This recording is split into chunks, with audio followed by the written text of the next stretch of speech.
Why is it good to be humble? It is good to be humble because real practice is inner practice, and inner practice is also silent, or can be. And yet, someone who might have been attuned to playing to an audience as a self can be fooled into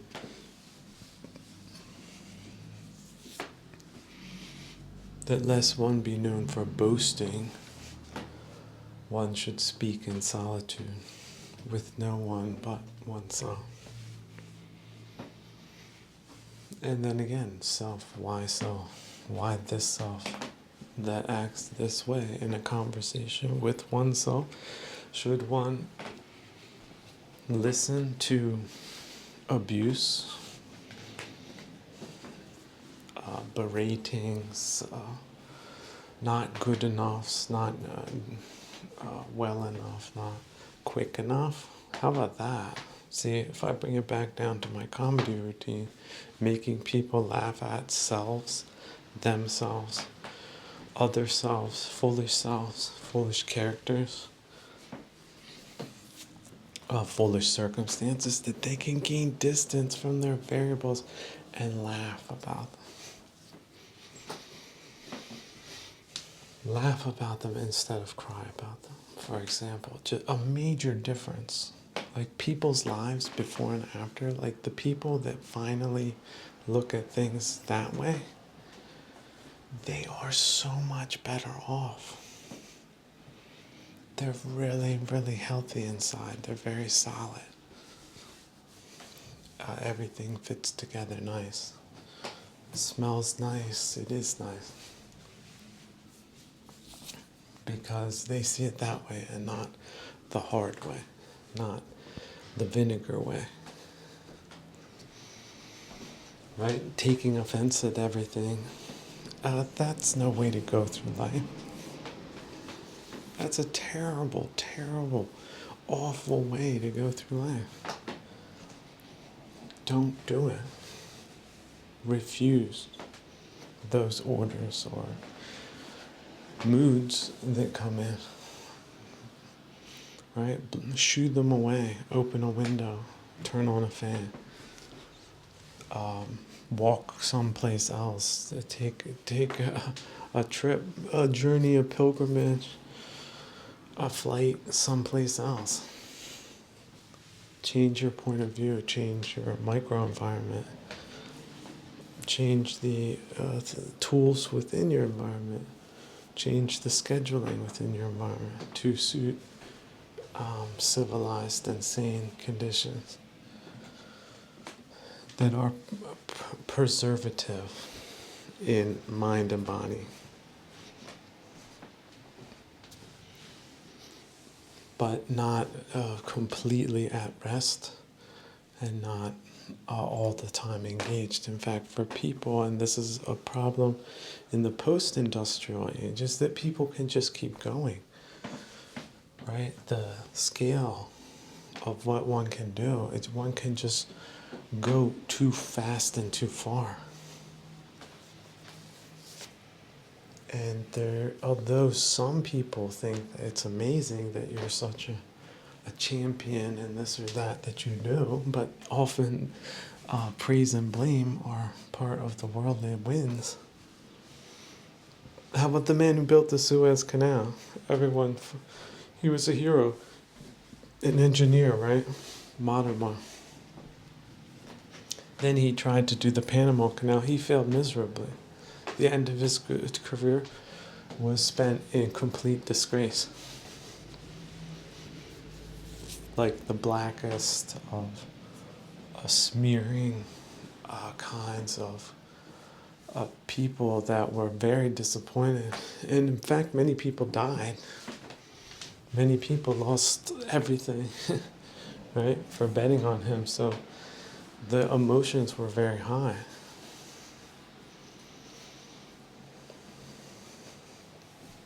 Worldly wins. So what is that story in comparison to your stories? But you didn't have the perfect marriage, right? You have the perfect car, the perfect house, perfect town, perfect clothes, uh, the perfect nothing to do.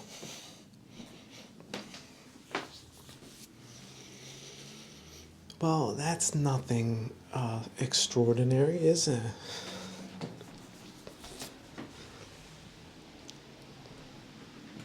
Nothing really to write home about or talk yourself into or create an entire narrative out of that.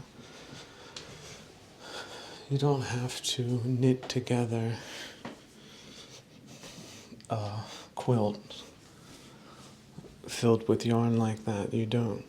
There's nothing forcing your hand or your mind except bad habit, bad practice, right? Bad dharma, bad reality,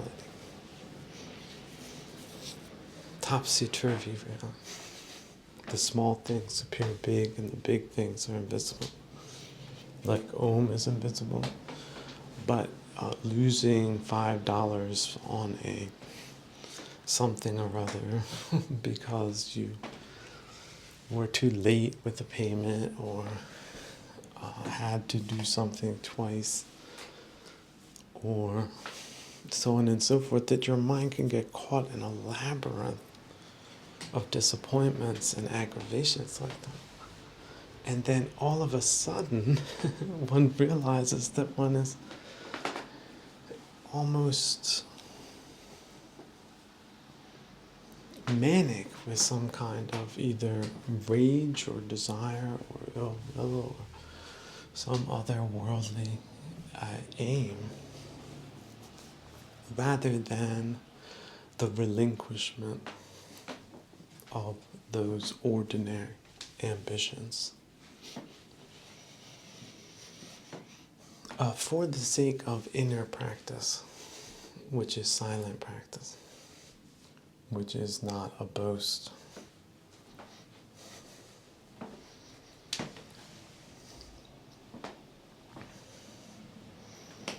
But it's not to say that boasting is not without some use if one sets high goals. At least there's that part to it.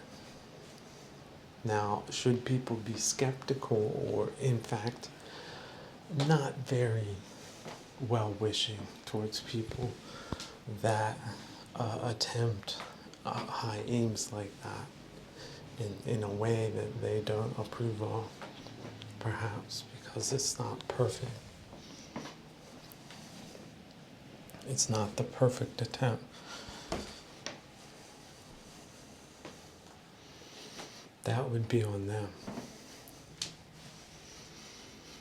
Whereas, yes, not being humble enough to be silent is on the boaster. If we should call him a boaster, or how about just a descriptor, elucidator, interlocutor, for changing mind states like that, despite conditionings that may or may not be anchored in one's subconscious, emotional matrix that can be reactive to certain stimuli.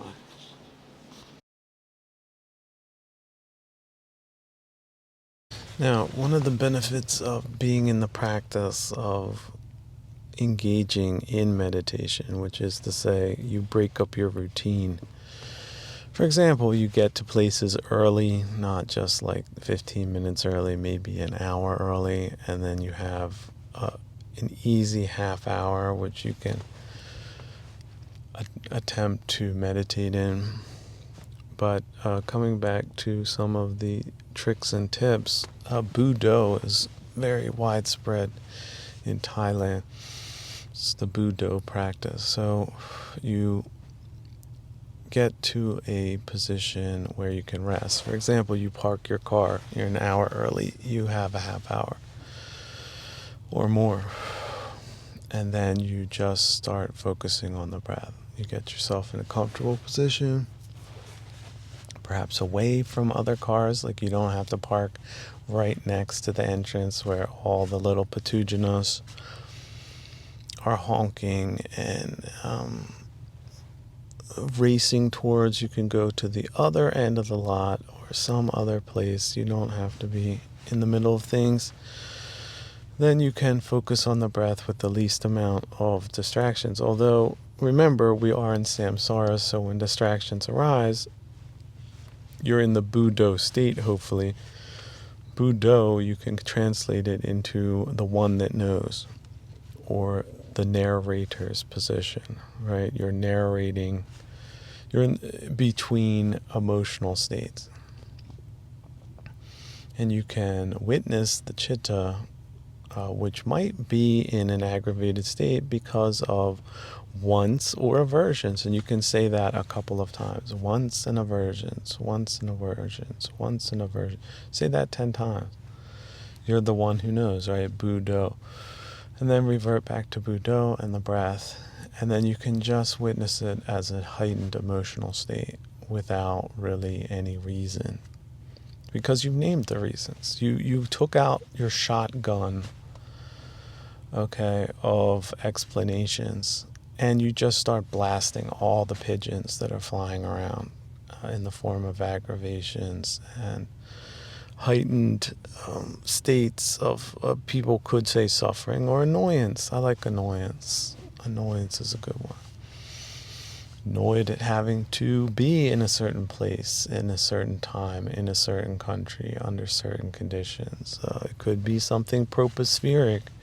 It could be something neighbors are doing. It could be something that people you're close to are doing or did or said.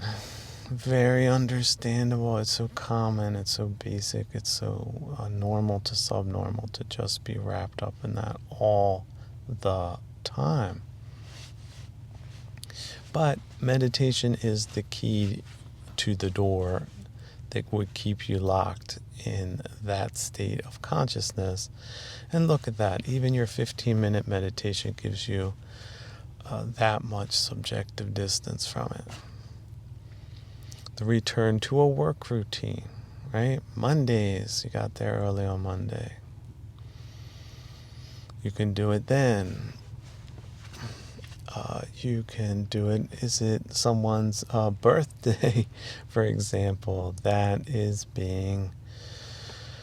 you're being denied access to?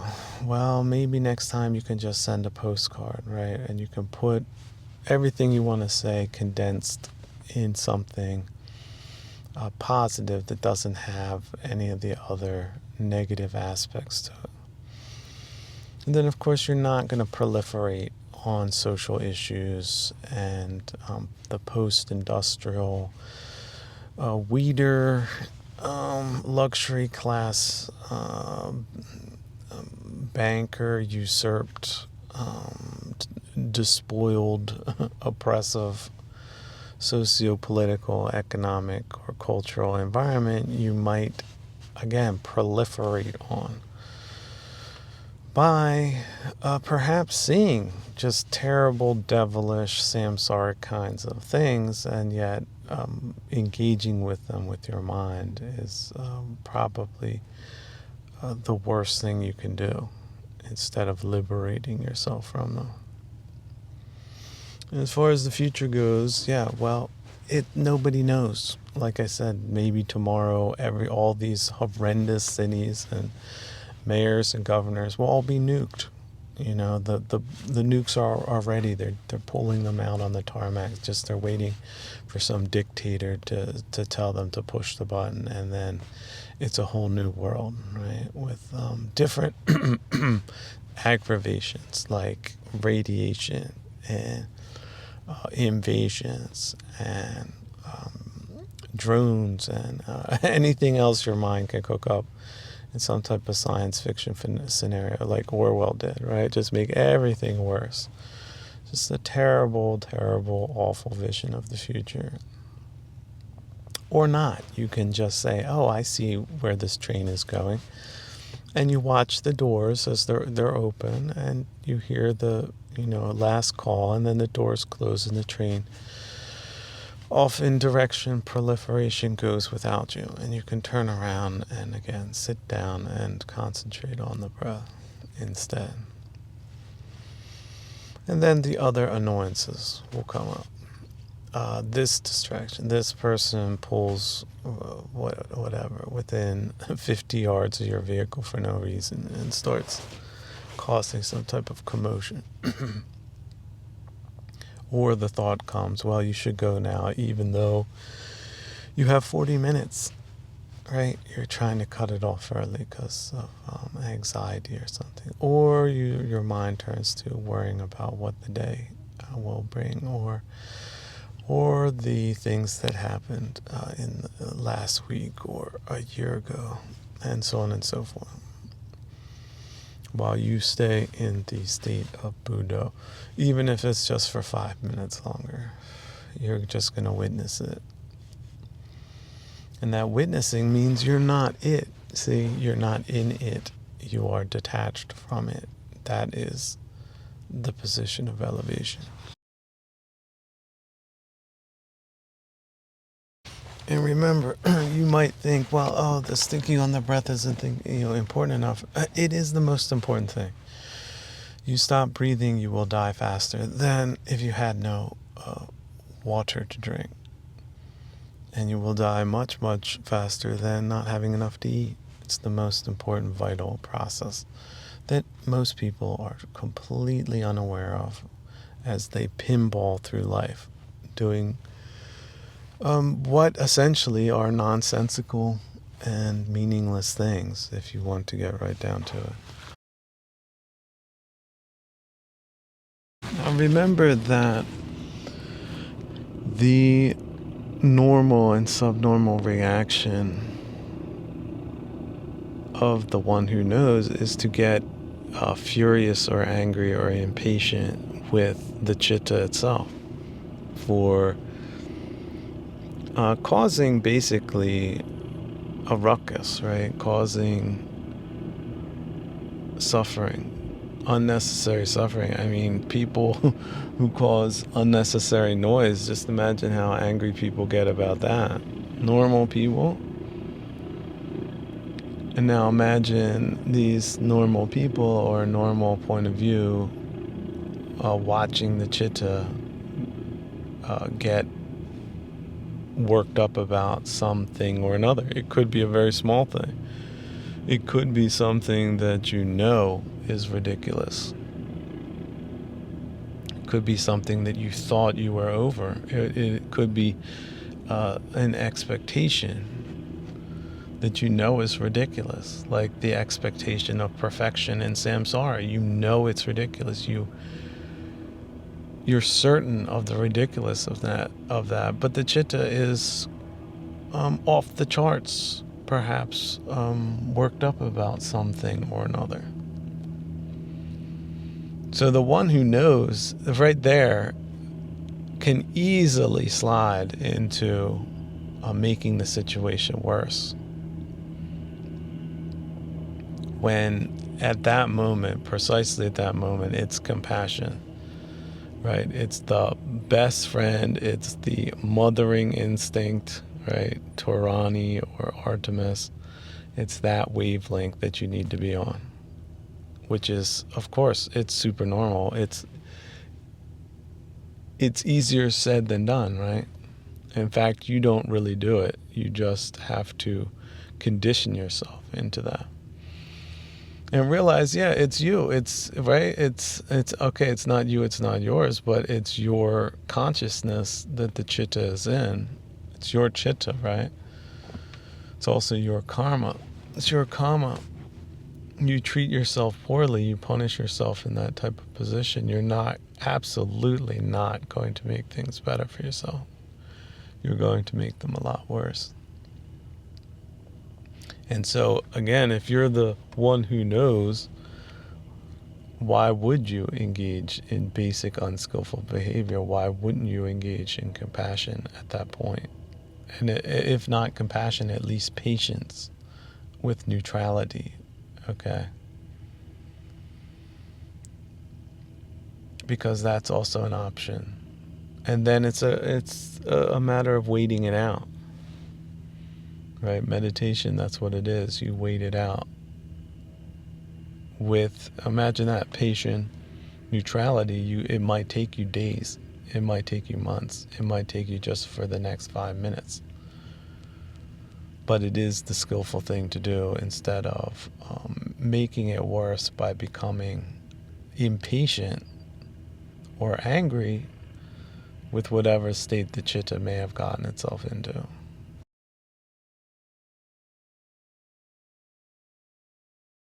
So watch the mind. The mind, how about this scenario? You send someone a text, right? This is a modern example. Maybe people in the future won't even know what this means. But they don't respond in the time that you think is appropriate. Like it's someone's birthday. And you're like, I sent them happy birthday on the birthday. Everybody knows it's this person's birthday. And nothing comes back. Not even, how about this? Not even the check mark that it's been viewed. The whole day long. And maybe, again, they're overseas or something like that, so you can't just call them, although that is possible, but some people have inhibition to doing that because back in the day, it used to cost like hundreds of dollars to do that. And you're not on like some type of spy app that lets you do that for free, but then spies on you, type of thing. So the whole day long, you're thinking like, and then your mind will start to spin, right? Especially if you're an adult. See, if you're a young person, this is why young people are pretty cool in a way, because they automatically assume the good thing. Like, well, maybe they lost their phone, or maybe they're taking a train, right, from one location to another. Surely everything's okay, right? That's what you ask like a 5-year-old or 6-year-old. That's what they say. And it's sort of sweet and cute. And they leave it at that. They also don't let it, like 2 days later, the text is returned, or they're like, oh, see, I told you so. And the whole time they're in, somewhere else. Their minds are not focused on that. All of the bad scenarios, right? That's proliferation in a nutshell right there. I mean, your mind, depending on how smart it is, right, how high your IQ and how much worldly experience you've had, your mind starts reeling in all different types of Hollywood, kung fu movie scenarios, all these bad things.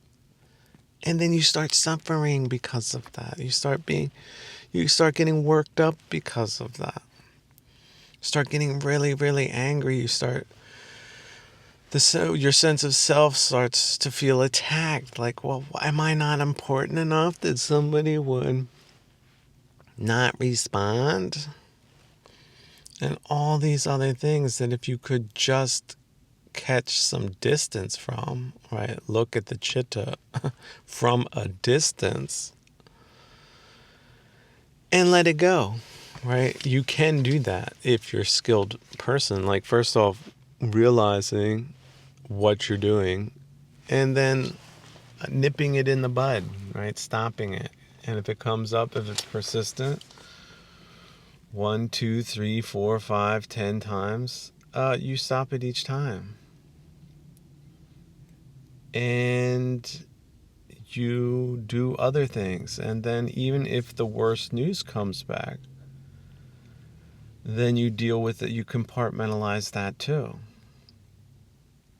you reduce that. You say, well, in samsara, really anything can happen, and does all the time. Look how many people died today.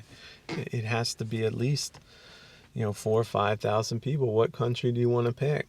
Is the country in a war zone? Then more people. Is the country suffering from a plague? More people. Did the food run out? More people. Do they have terrible socioeconomic, political conditions with a bunch of crazy people running around that don't belong in the country but are used as sort of like a fifth guard for despotism? Probably more people, right? All this fentanyl going around. Because people cannot control their minds from proliferating. It's that serious and it's that basic. It's a social problem, but essentially it's an individual problem. You have 100 people that can't do it. That's a lot worse than 5 people that can. Then it's much better if 50 can, and then it's really good if 90 can. And it's really awesome when 100 know the right thing to do, but only 98 of them accomplish it and 2 don't. That's a good social situation, right? That's a good country. That's a good town, right? That's a good village. That's a good parish, right? All these different compartments of society, right? That's good families. That's good people. But there's no guarantee, and every day it's a new day. It's a new surprises that can happen to the downside. Right? People are focused on the upside. Oh man, that guy, he won the lottery. Isn't that great? But in that day, 20,000 people had serious car accidents, like with collarbones being shattered and people being driven to the hospital. Surprise to the downside, right? But people don't talk about that. That's nothing special, right? Unless it happens to you, and then it's especially bad, and then the mind can make it especially worse, and so on and so forth. Now, this does not mean we should just be adverse, always on our toes type thing, but in a way, yes, we need to have our grab bag, right? Our bug out bag.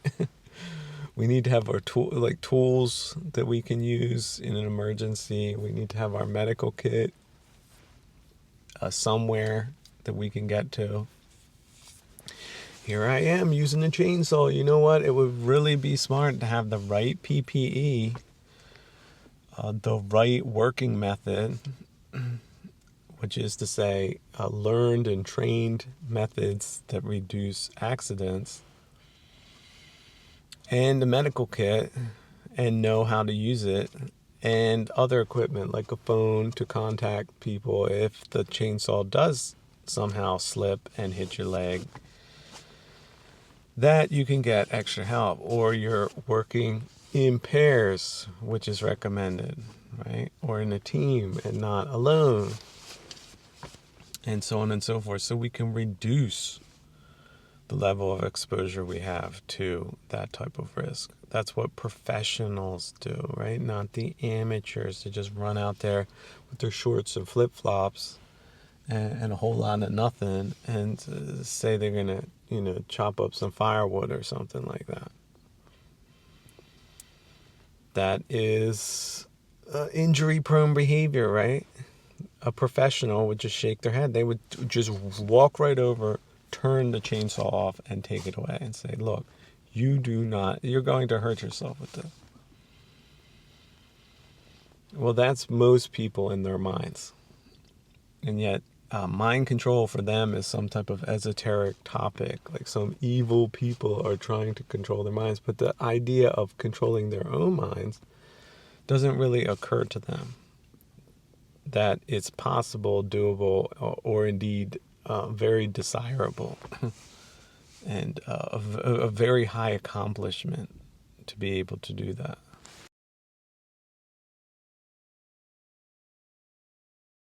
might be like, oh, mind control, mind control. Yeah, it has to be perfectly, you have to be perfectly in control for it to be control. But no, that's not the thing. If you're mostly in control, if you can get your mind back 3 times out of 10, you're exhibiting a level of control that many people don't have. There are smacked ass fools out there. They have no capacity of controlling their minds at all. Now, some people might say it's low IQ. That's sort of it. There's a correlation there, but not necessarily. Some of the smartest people have the most out of control minds. And some of the dumbest people too. It's like there's a group of people with out of control minds, and they sort of are the same on a certain level.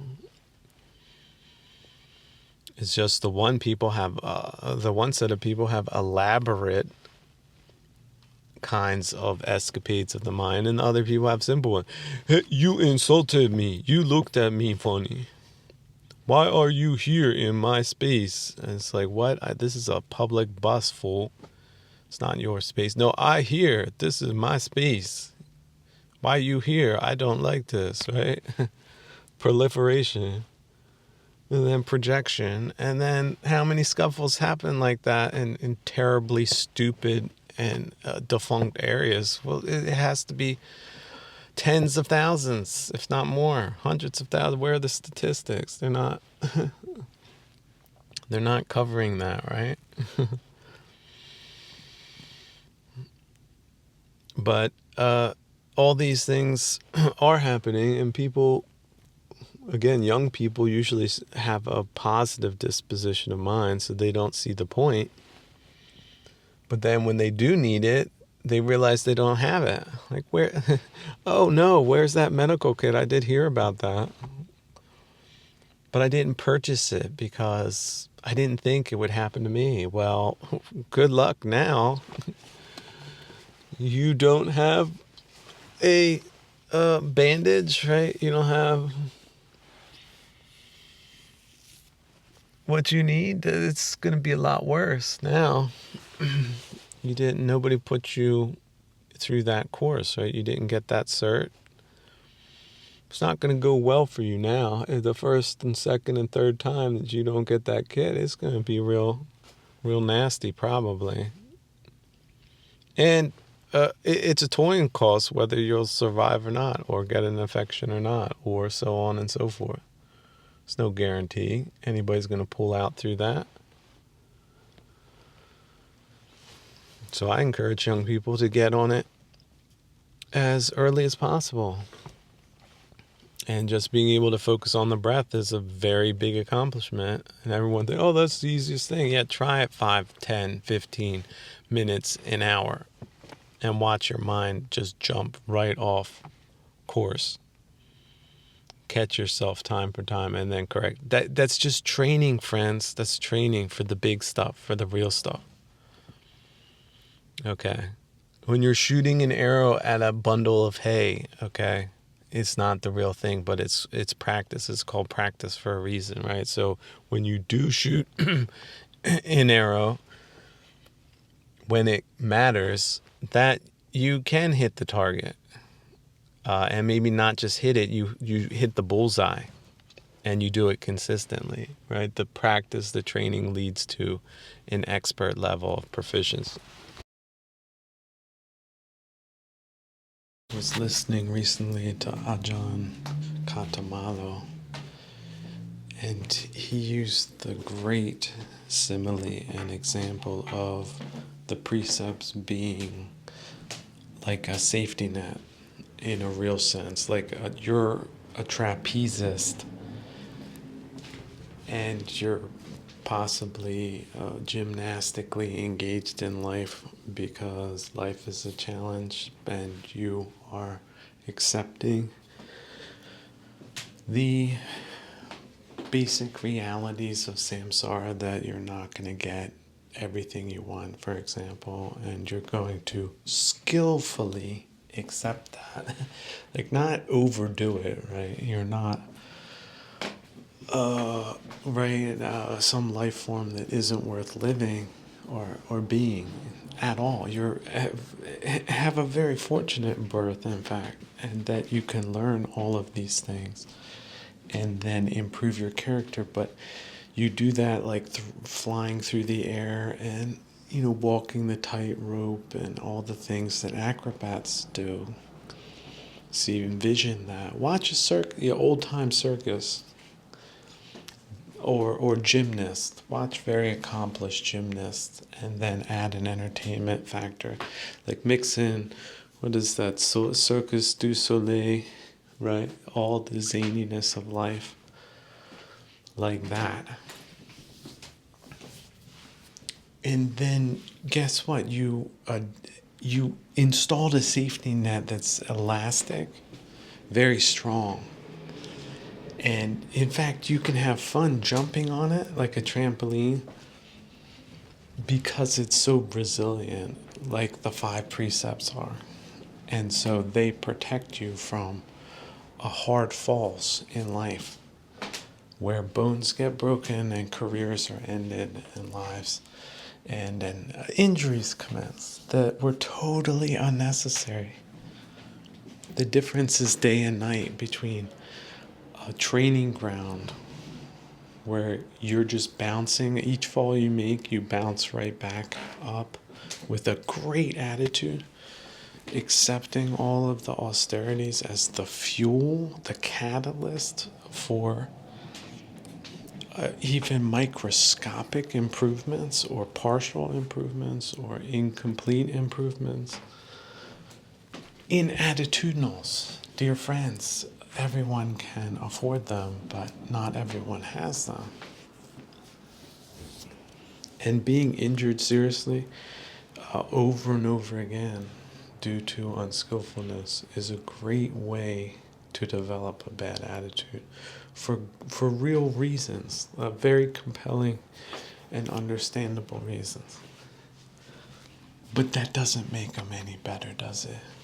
Having a grounded explanation for why one was so horribly mangled, like knees snapped in multiple directions, faces smashed. The simile, the comparison, the kind of literal depiction of injuries of a psychological nature or spiritual nature that absolutely does exist in a realm of its own. The spirit realm, the realm of subjectivity, of lived conscious, of awareness of sati, hello?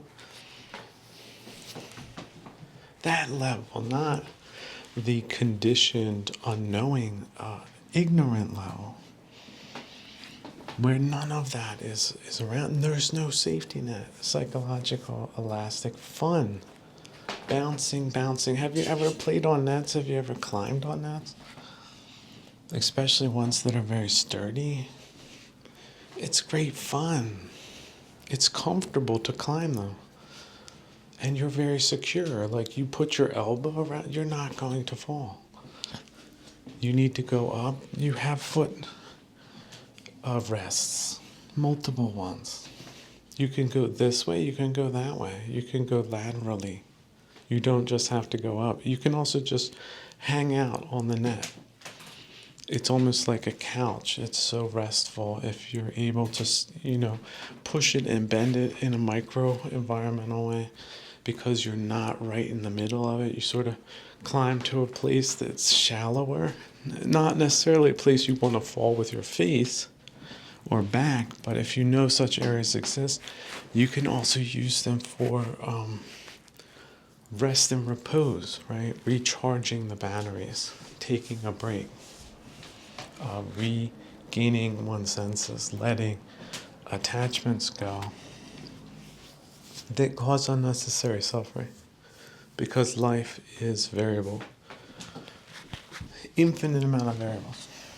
Today, somebody just got the confirmation that they might have some serious illness.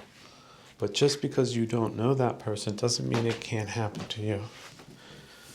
And also, eventually. Now, I understand people want to lawnmower mind their way right past that solid fact.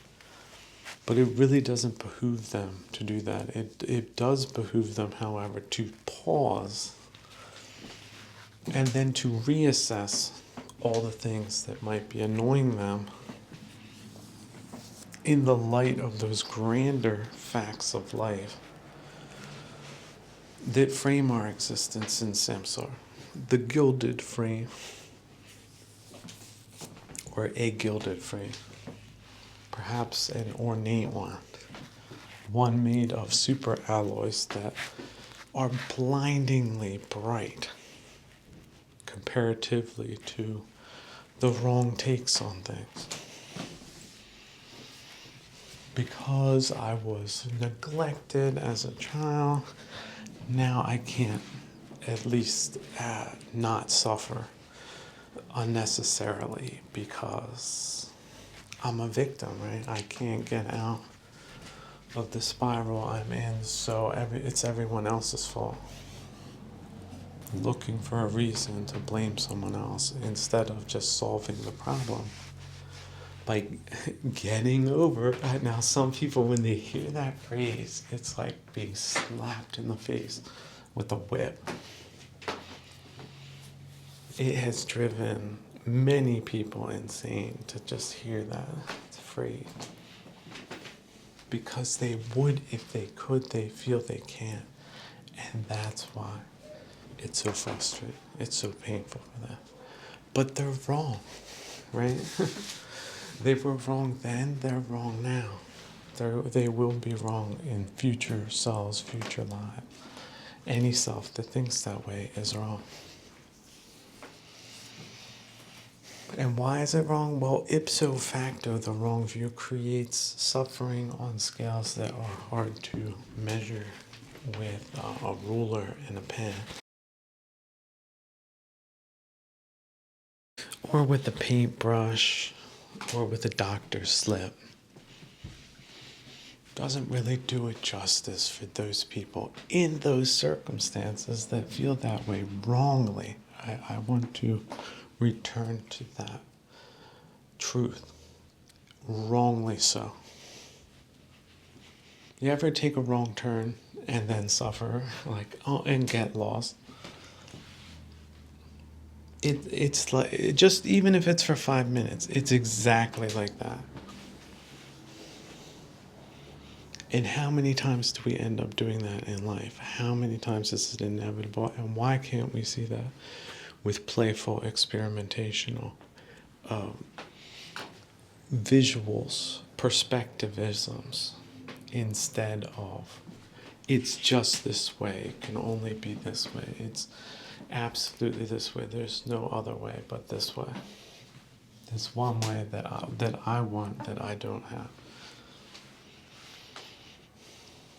And because of that, my life is ruined. Kind of dramatic statements and thinking like that can occur as a 6-year-old kid whose bike just broke into, that was the favorite Christmas present, and now look at kind of my life looks like this now, of an old age, in my opinion. Doubled the death rate of the Middle Ages. Or how long did Montaigne live? Or start to live? How old did he have to get before he started to live in a different way than worldly concern? And we have had an illustrious culture that celebrated people that were able to do that and did that and delivered the goods to us in the forms of philosophy and religion and higher moral understandings as to be an antiseptic, a balm, a nourishment, and a very precious good thing that good people talked about at good times, the good moments they were able to find within themselves to accomplish the deed, the task, at great effort in some cases. A human, super normal effort to overcome the misery of this dimension when it may encroach itself, or wherever or in whatever form. As to be called the highest practice of all for good reason, and not because of the self-aggrandizement of a practitioner without a self. Getting in the way, not just oneself, but other selves, egos, and self-captured individuals that permanently misinterpret reality, especially the interactions with other living creatures through the lenses of whatever foul or distorted viewpoint they may have amassed for their own peculiar reasons and causalities and karmas, and not because they were skillful or good, but rather unskillful and bad.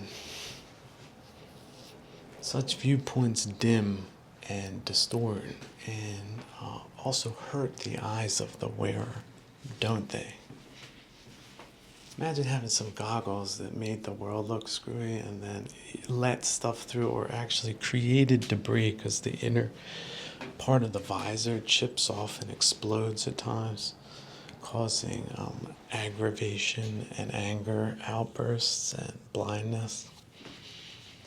Versus having no distortive goggles or corrective lenses that are perfectly clear and protective, so when all the debris of life is thrown in your face like a fistful of gravel from an adolescent, throwing it without all reserve or regard for anyone else, and especially not your eyes, that no injuries are received at all to the eyes, because it's a space age material that is much more resilient than very sharp, very fast projectiles flying at all different trajectories and directions. It still blocked them all. Then on top of that, affording one the clarity of vision to see precisely what one is looking at. And to not take that personally. Because why? See, low, stupid, subnormal kinds of interactions, it's always about personalizing things. But supernormal directives go to depersonalize it. Oh, the trash or whatever it is that I encounter on my illustrious path this morning, it wasn't deliberately put there because of me. And the person that did that, maybe they're not going in a good place. People that are that, how shall we put it, have such a disregard for their environment, shared environment with other living creatures, or forgetfulness, or just heedlessness. Is that an indication of good campers or bad campers? And it's not because you're respecting necessarily others like yourself, although that could be some viewpoint some people might hold as a baseline. But then on top of that one is also concerned with the natural life, the native animals, the really curious and cool life forms that do exist. They don't need to be bothered by that now that you removed it forever, most likely. And that is good karma, friends. It's a wild, a natural, a cosmic, a Toranial, also good karma. Because she's like that. Her wavelength exists, and it's very positive, but it's also very neutral. There's no attachment in it. which is a higher godly love, right? It's beyond platonic. I hope people stop. I mean, Plato, at least he was a philosopher, right? I'll give him that, but the Platonic school, how much of it has to do with doubt, and is doubt a hindrance or not? Just ask yourself that without getting overly educated or attached to viewpoints. If so, can one dispense with it? Is it really as smart as it made itself out to be? Convince some people, just like, I don't know, Reader Digest subscription. They thought it was witty. But then again, Plato wasn't really a fad kind of person. He wasn't a fad follower. But he was looking for essential truths, so why isn't that a good thing? But the doubt part, they didn't seem to really have that. It sort of got out of control, the doubt part. And doubting good things is bad, right? Now, doubting bad things is good. So it's a neutral principle, but it can be a hindrance. And some people, they suffer from it greatly, especially far advanced type of intellectual people, you know. It's people that, you know, aren't just every old kind of people. But then again, also very normal and basic people too do that. It's not considered super normal behavior. It could just be the wrapper that it was wrapped in. But what it delivers, friends, is hindrance. That, oh, I read the manual and that's what... It doesn't breed high intellect. Or it does and then breeds hindrance with it.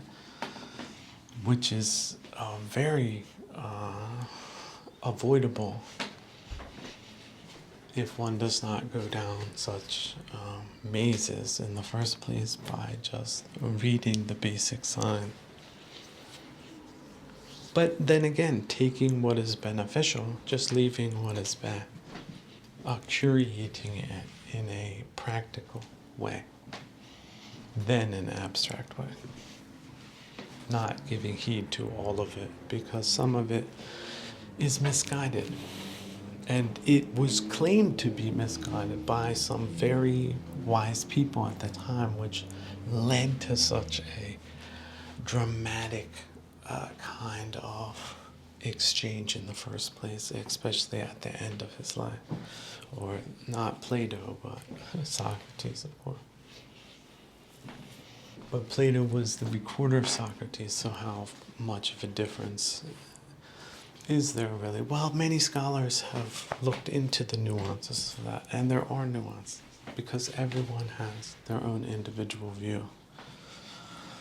So what is the idea or big idea of the critic? To criticize things, but on the other hand, the idea of the curator, he curates things by testing things in a playfully experimental and adaptive way.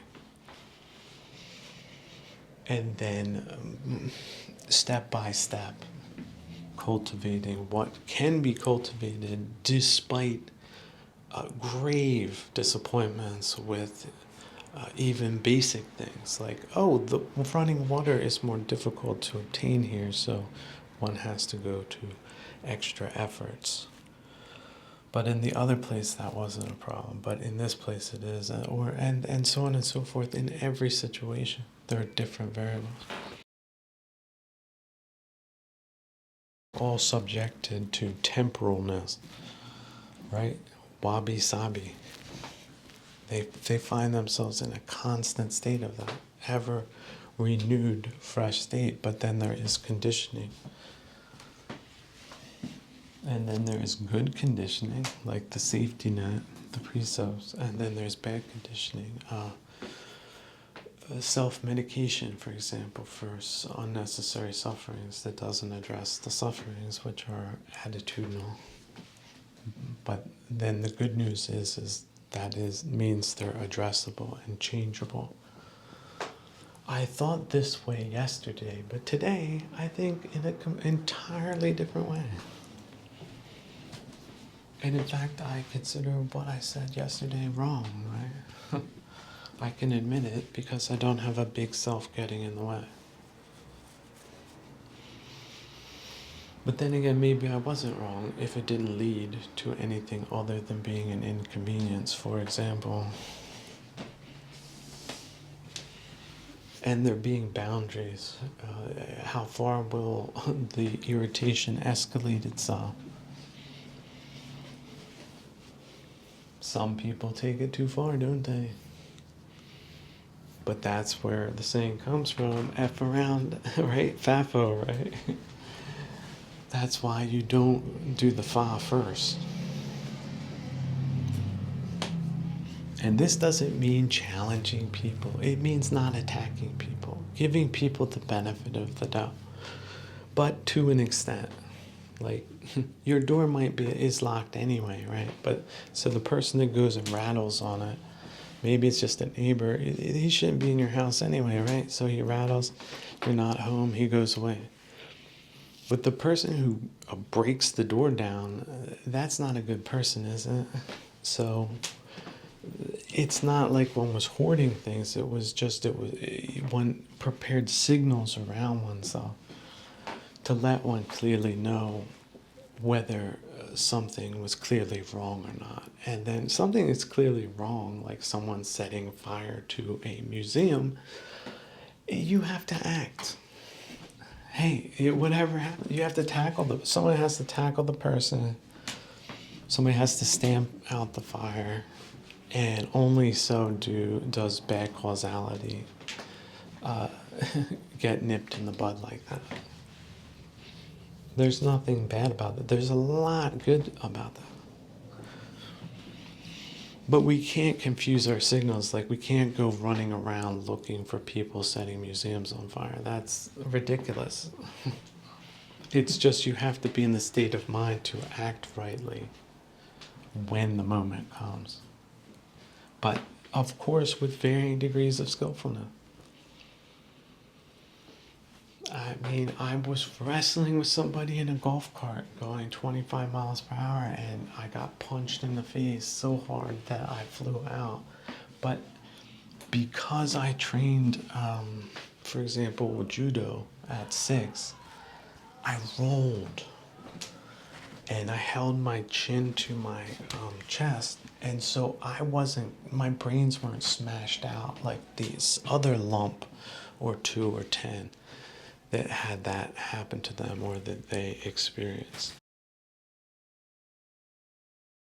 That didn't stop like the side of my face, the skin getting scraped off, or at least a large portion of it that had lots of gravel in it, and a tooth was chipped, but I wasn't dead, and then I recovered from that, and then I also abstained from having fights in golf carts to this very day.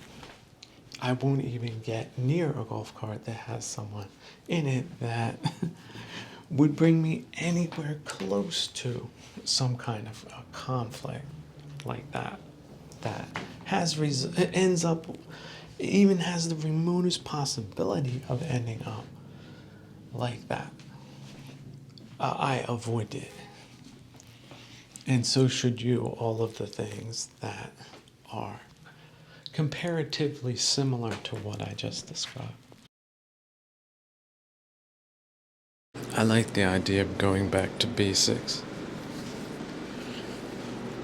Basics in your micro environment, to look for wholesome and unwholesome things, to remove unwholesome influences, like, people screaming and are really angry and into music. That's not a cool crowd. That's people that don't know where they're going.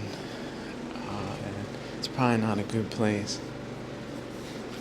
But the people who are solitary and put together and can be alone forever because they don't feel like they're losing out at all, but they're also well-wishing other people that are doing different things. Because how could you be a humanitarian if you cannot achieve that basic level of well-wishing towards others And that comes back like a boomerang to oneself, like a golden bird that flies away and then comes back and is in fact your pet. But not pet in the sense of a subservient relationship. It's something from a higher world. It's the world of subjectivity and the spirit and religion. And all of those magical buildings with the stone architecture and the ornate kinds of carvings on them, the heirs of that, despite not being given an official position for a certain number of years, because people had to sort out in their minds how it wasn't about them, what I said. And it wasn't only about me, because we've gotten beyond that self-recrimination too. But it's about awareness in the dimension of samsara outside of any country in the world. But in your microenvironment, specifically, look towards wholesome things. Be in a wholesome place, but that does not mean it's going to be a perfect place. When we go camping, all different types of things go wrong, but you end up solving them usually, sometimes not. Okay? It can be extremely dangerous. There are cliffs you can fall off. Nobody's coming to rescue you. Period. End of story. End of discussion. And it's a lot like that in life too. At times. But we should not feel the compunction to go to dangerous places, but rather avoid them skillfully, not abruptly or directly, confrontationally, individually, right? Solitarily practicing method that doesn't have your name written on it or my name. It has no name. It is a practice unto itself. Just like I keep coming back to this, playing the piano. Some people can play it. Some people are virtuous. Indeed. The sound is heavenly. It's delightful. It's charming. It's invigorating. It's intoxicating in its own right. A feast and abundance, the eternal universal abundance of generosity, for example. The gift that keeps giving. It's true. It's a real thing. It's in the dictionary. It does exist. It's not at all something that doesn't exist. There's so much generosity in this world right now that we can focus on that, can't we? And not the minor annoyances. Because ultimately, yes, they all are minor if they are attitudinal. And yet these attitudinals have a significant impact on the quality of our lives. For example, making the difference between living inauthentically and living authentically, the difference between the two. Which brings me back to sewing practice. Sewing, you're using a thread and a needle.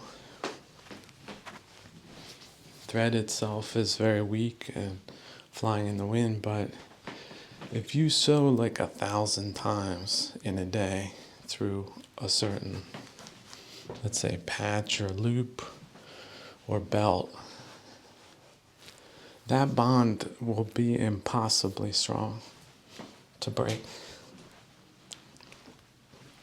And so were all those that understood the practice and were skillful in applying it, versus a fluttering in the wind kind of impermanencies that are variable. That doesn't change. How could it change in a dimension like this? Of course it could change, and that's where my real reputation came in.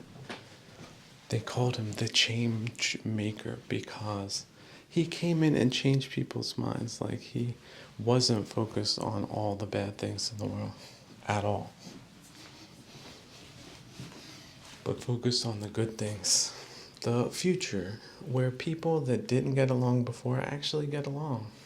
They have a new understanding, a new awareness, a new accomplishment. Not all people, mind you, but very few, in fact. Some, in fact, perhaps more than you think. Just hiding themselves, as they should, and to a certain extent, to engage in self-care.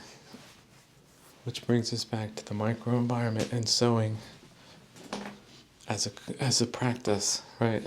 Look at it as a metaphor. It is also a practice you do. I'm not talking about castles in the sky here. This is extremely real. Look at your gear. Look at your kit. Look at your zippers. Are they of good quality or bad quality? Is it the end of your life or perhaps the beginning of a new prototype? And that's why designers, they were overjoyed when they encountered the practice. Individually, not as a group at all. Because groups can be manipulating, can't they? They can exert a bad or stupid or ridiculous influence for variable reasons. But there's always changes of mind. For example, hurting oneself or others yesterday, but not doing that today, doing that less today. And then by being so generous, because of course there's all different types of variable reasons why they deserve it, right? You deserve to take on attitudinals like that aren't really beneficial long term or short term or in any way, because they're counterproductive. They're emotional baggage, right?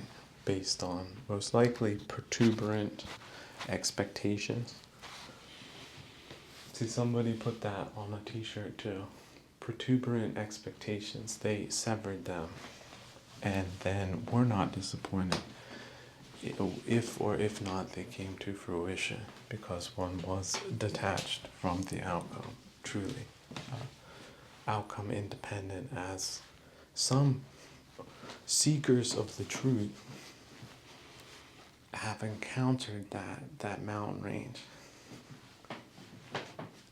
And we're so deeply and truly stunned by it,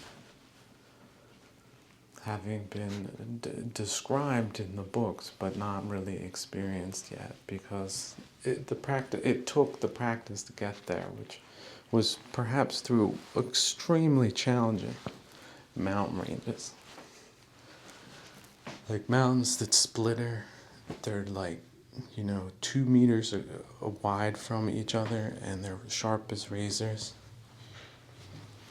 And it's a straight up and down kind of vertical drop.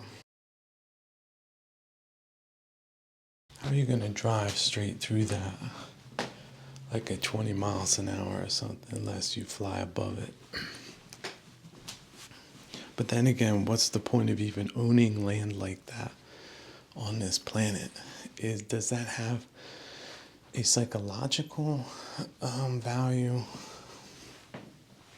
Or is it valuable? What is one doing by owning something like that? Is it more of a responsibility? Is it a stewardship thing?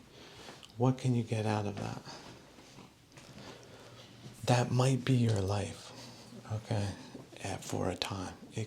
This place has physical, geographical locations, just like I described. They exist. Just not like here, because everything's so comfortable, right? We have so many good things that we can be focusing on because they work. I am very grateful to all the good people of all places and all of the world for keeping the lights on in dark days like this one. Who's going to survive a storm like that outside? Me? I should subject myself to that. To have a modicum of peace and quiet. Is that right? Is that the proposition that the opposition has proposed? What kind of proposition is that? Proposition 0? That's the antithesis of a proposition.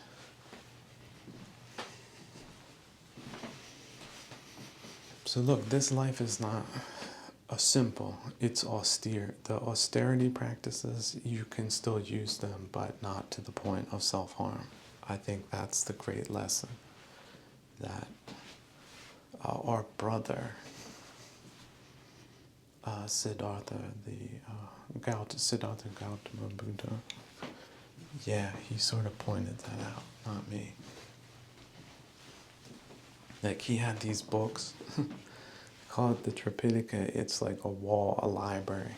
It's very large, very fast, very poorly translated at this time, but not terribly. Some good translations. See how you can shift the focus to, they got 20% of it right, 50%, 80%. Where are you going to put their accomplishment? Their accomplishment is profound. They provided the first building blocks of an understanding of the practice in modern terms. That's like the mixers of concrete. On dark and stormy days, they did it day in and day out. They laid that foundation for us to stand on, to run on.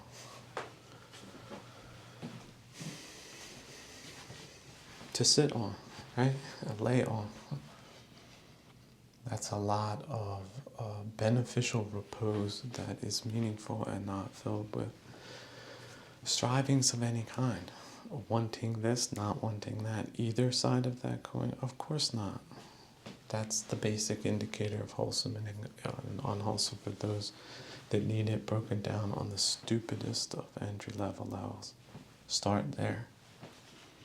And continue to refine the practice. And that's it. And you might make breakthroughs. You might stay stagnant for some time.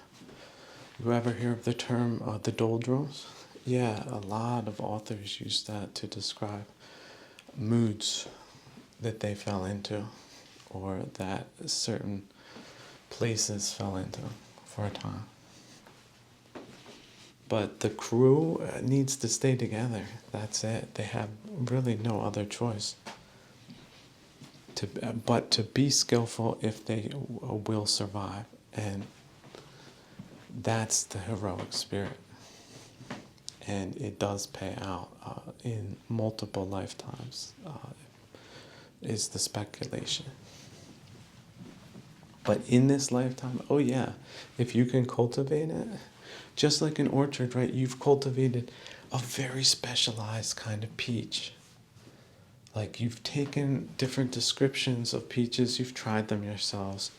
You've gone to different regions in the world, you've made comparisons, and then you synthesize a new kind of cultivated strain of civility on a micro-environmental level that involves right effort, whatever that might be. That might just be lying down because of all of the whatever it is you've been through that other people might not have to recognize. For you to recognize it, to apply the right kind of a physical recovery regime that you can afford at the moment. But of course, shifting from the practice also to worldly matters via the literary module, looking at the life of William Shakespeare, he was a very worldly man. He made a lot of mistakes. We call them patuginas. But they are quite elaborate and quite misguided, all the delusions. And that's why The Tempest is such an important work, because of Prospero, I believe it is.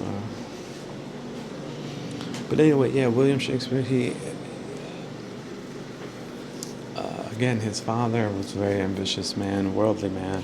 He was, at the time, I believe, charged for illegal wool trading.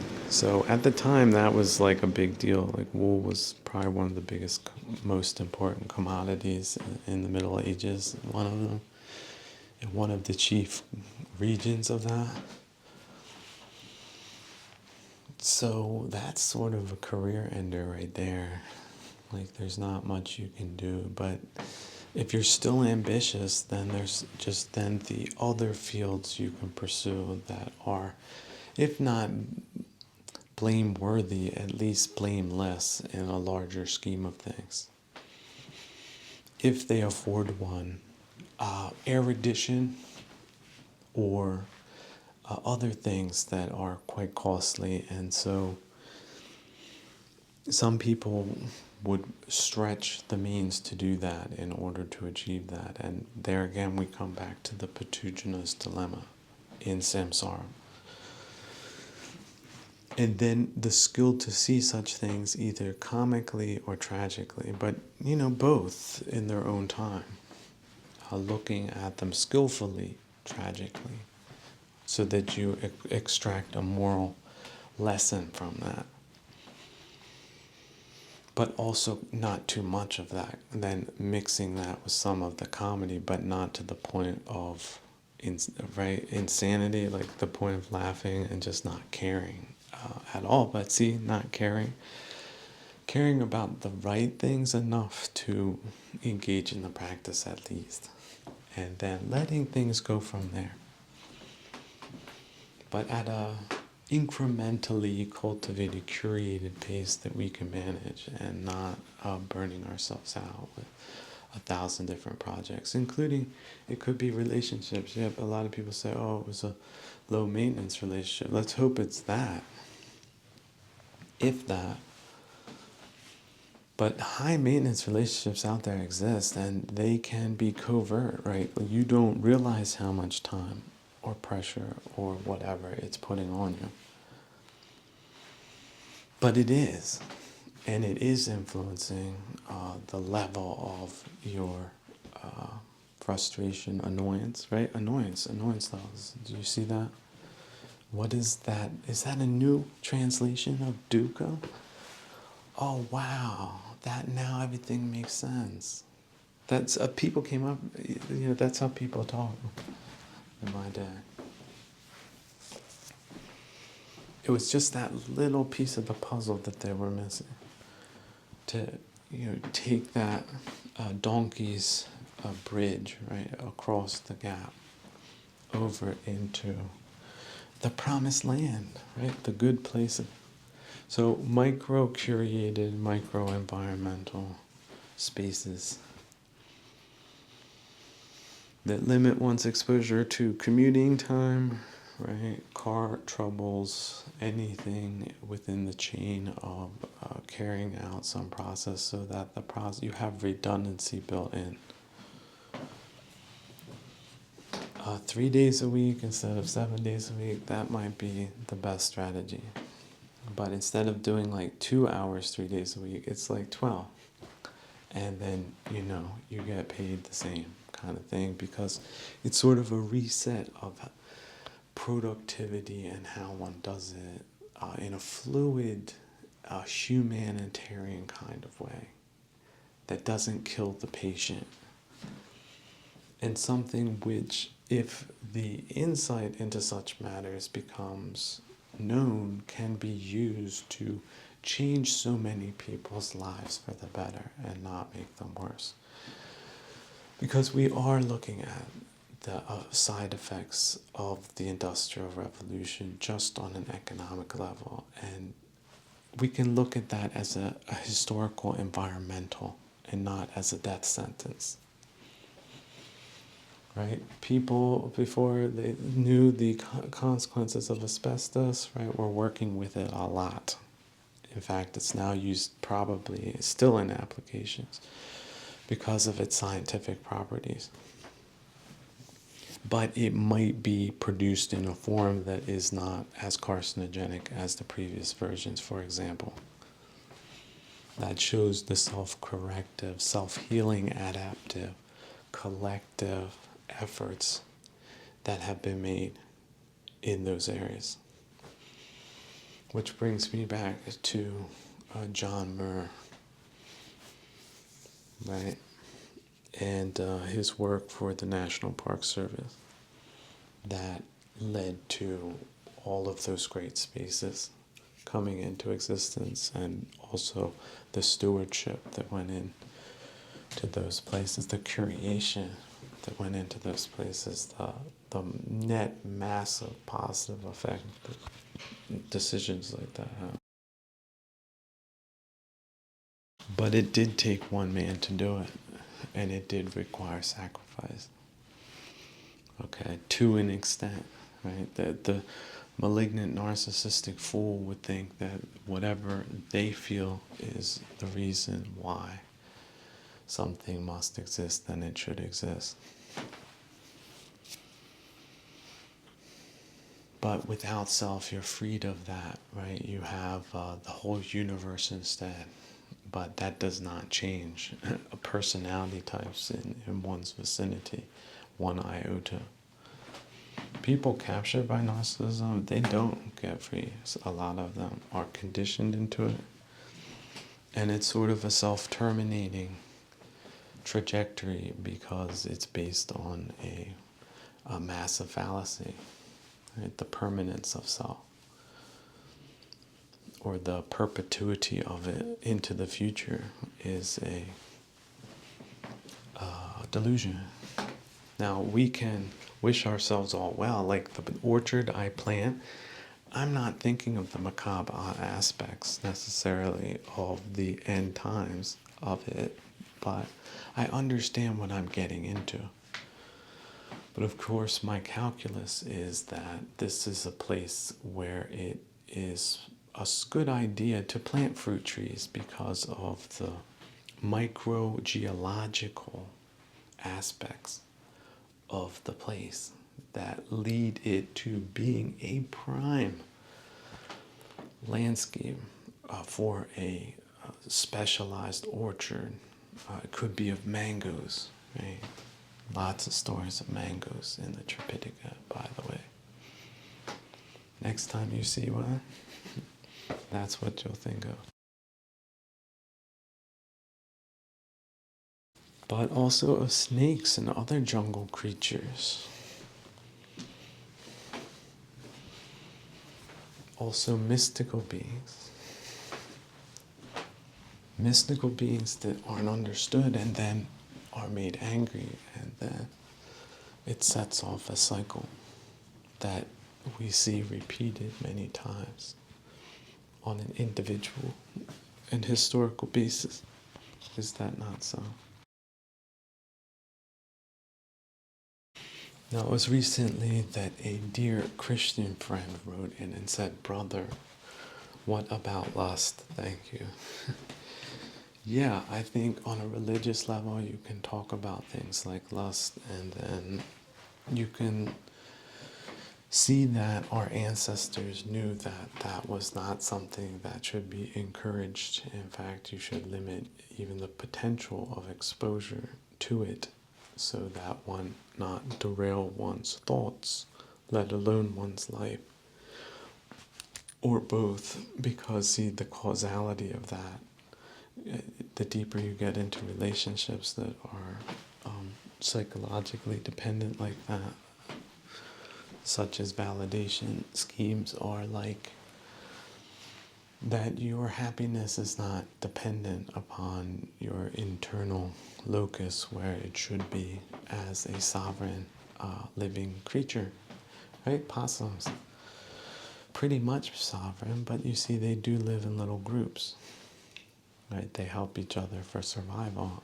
and it takes the mama possum and the papa possum sort of working together, but you know, they also live apart. They are creatures, right? At the end of the day, they're not humans, but they have very curious characteristics to them, don't they?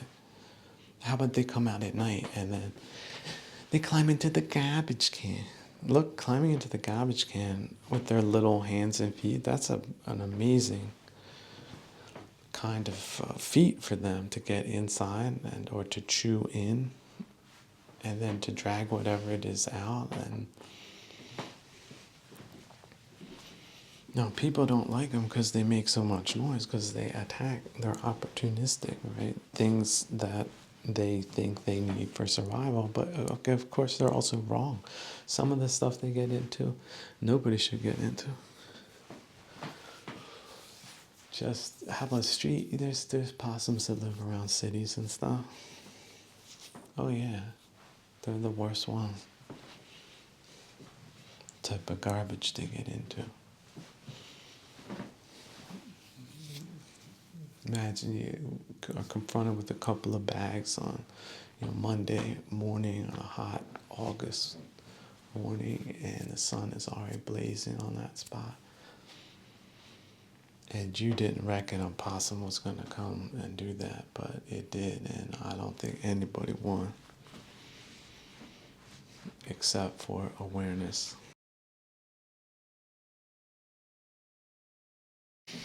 So here's another question one could have is, how bad are your variables? I like to ask that question, or think of other people, but specifically your own variables. Like, how bad is it really right now? Let's say a neighbor is complaining about, your dog barking or something. You just heard that news. And how bad is your day anyway because of hearing that? Is that beyond the realm of possibility that someone would do that? And then again, maybe there's reason, like you didn't hear the dog barking, you didn't know because it's far off on a far-flung place of your palatial, mansorial estate in the mind, kind of distance away. But no, you didn't hear it, and now you're concerned, and then you make sure you take special precautions that your dog does not go wandering off. Some dogs will do that, they're so lovable, right? And then they dupe you. They're out in the middle of the night doing mischief. And you wouldn't believe it, but then you hear it, and then you take corrective action. And then you don't offend other people. There's no real harm in complaining. And there's no real offense taken by the neighbor that registers your complaint about your barking dog. Now, the neighbor could have also just shot your dog. You see, so actually complaining about it is civilized on his part. It depends on the place, right? Now, if you're in the extreme rural outback, nobody's going to assume that that's a pet dog. They can't. It would be a fluke of nature beyond like an earthquake happening if that happened one day. And then it happens to be an attack dog or something. And then some people would ask questions, from the country. Well, why do you have an attack dog off the leash here in the first place? Like, what? That doesn't sound reasonable. Indian tribes from Siberia, they didn't do stuff like that. But people think they were savages, but actually they weren't. Right? They were very well adapted to their environments at the time, but environments change. They can change socially, economically, and politically, and that has nothing to do really with any one person or the culpability of any one person, or even group for that matter. Now, certain groups can engage in hostile behavior for a time, and then they could stop doing that. It's sort of, and groups have done that, right? The Japanese were peaceful for long periods of time, then hostile, then peaceful, from the standpoint of outsiders, right? Not inside the country. But inside the country, the same mechanisms were happening on even an individual or thought level. See, abstract levels, you go straight past it. And then you're in the abstraction of non-attachment. because you have to address abstractions to address it, but you can't really address an abstraction with just words. It has to be a practice.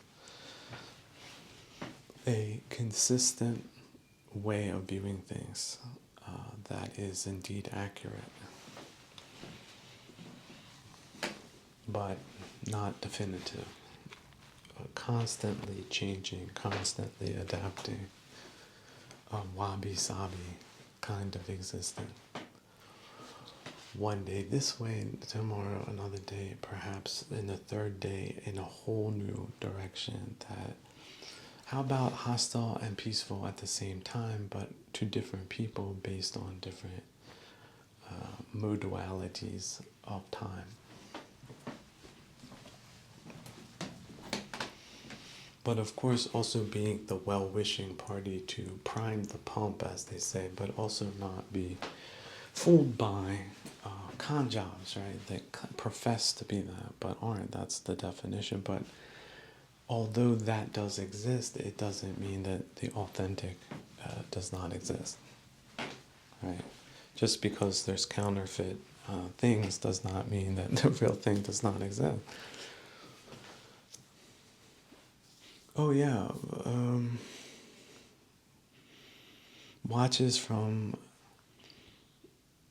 Glashütten, right? They do exist. They actually do exist. They're little miracles of horological engineering.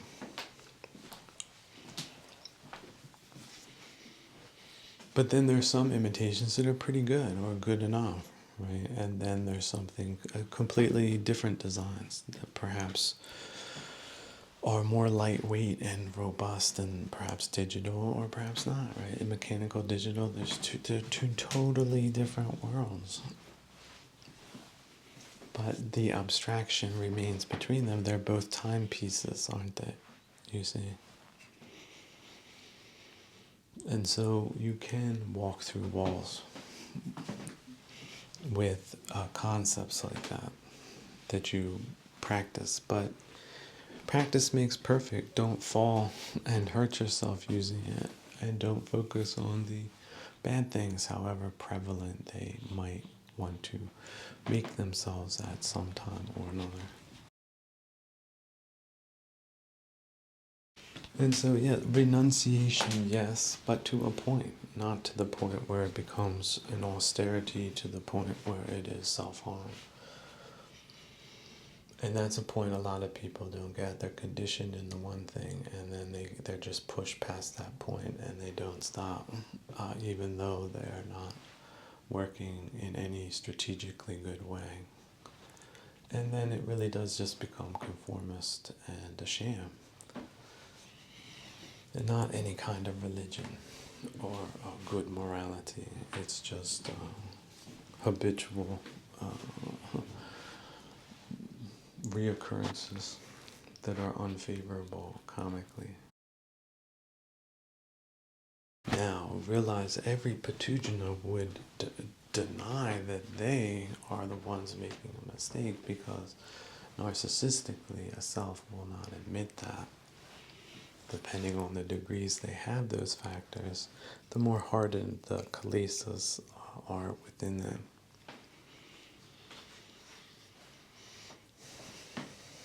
But those that have not pursued those types of obsessions of the mind, or let's say wrong views, and has an authentic practice, will make the adaptation to the middle path instead of taking the austerity to some fatal end. Like people working themselves to death. Yeah, they exist too. How about, you can see it with joggers, like, see my comedy routine. I know people are like, you're always picking on joggers. Well, yeah, for good reason.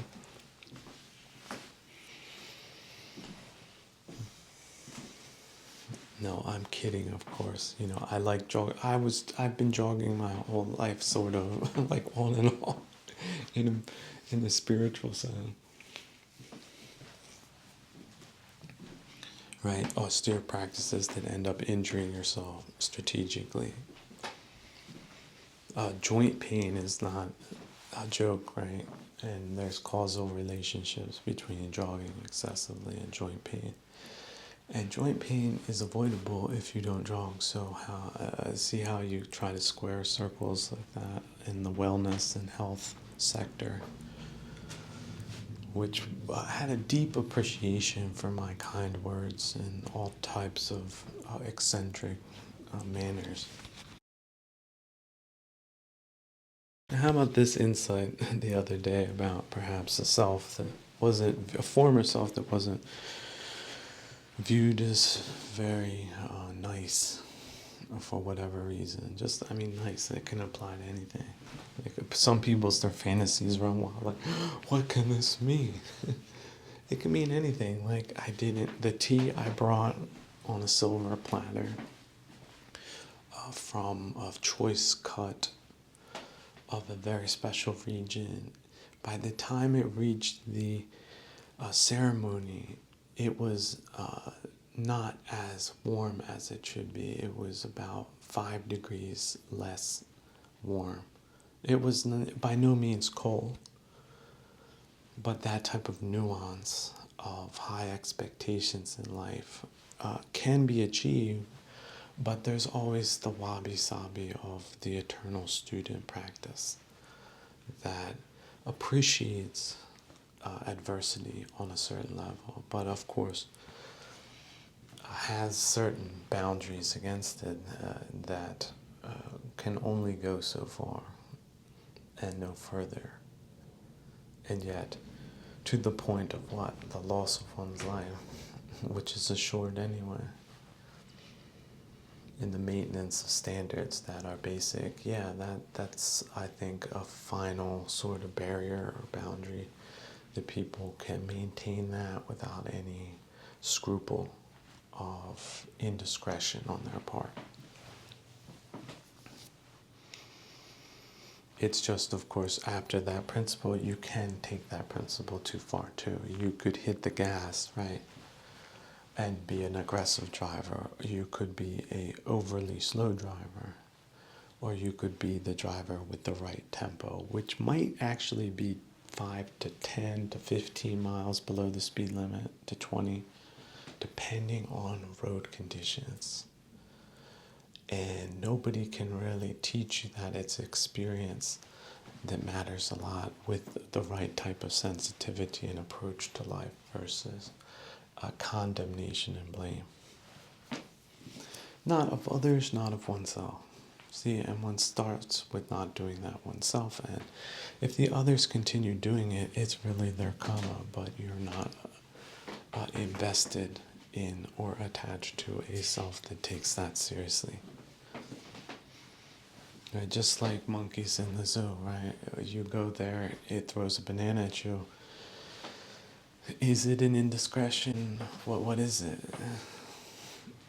That's how different one can see other people that act unskillfully as just objects or humanoids, bipedal creatures, right? You could take it to that extreme. Now some people say, oh, I don't like creature. I don't. Look, creature, like I said, that word, you don't have to take that specific, limited understanding, because it's implied there's a creator. You don't have to take that obtuse way. You could just say, it's creation, like Om, right? Is Om God? A lot of people get these things confused.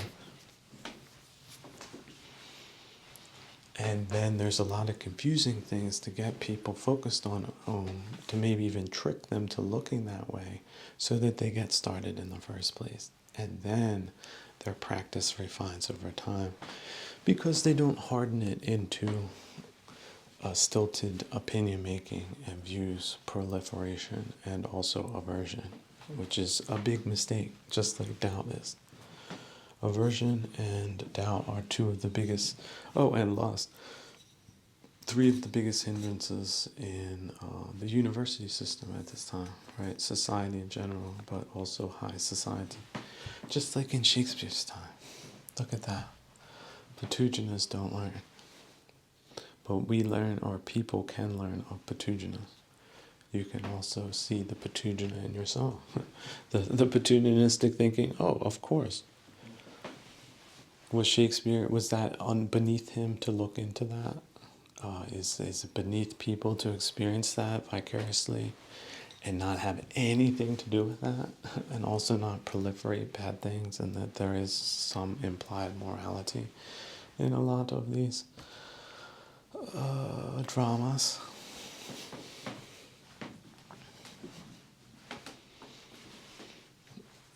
Indeed, there is. It does have certain causal relationships between delusions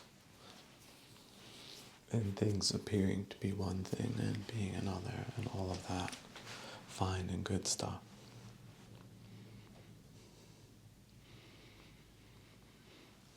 But to just badger and bark at the arts because they don't suit you, what type of vanity would that be on behalf of an audience that would consider itself knowledgeable in such things? And I do believe consider themselves to be knowledgeable is one of the chief conceits of the day. We have institutions that imbue this type of attitudinal in many types of people, including many women. In fact, I think that's the majority of them now. And it really doesn't lead to success, but it does lead to a lot of acrimony. And thinking one knows better is probably the furthest thing away you could go from the mindset of the eternal student.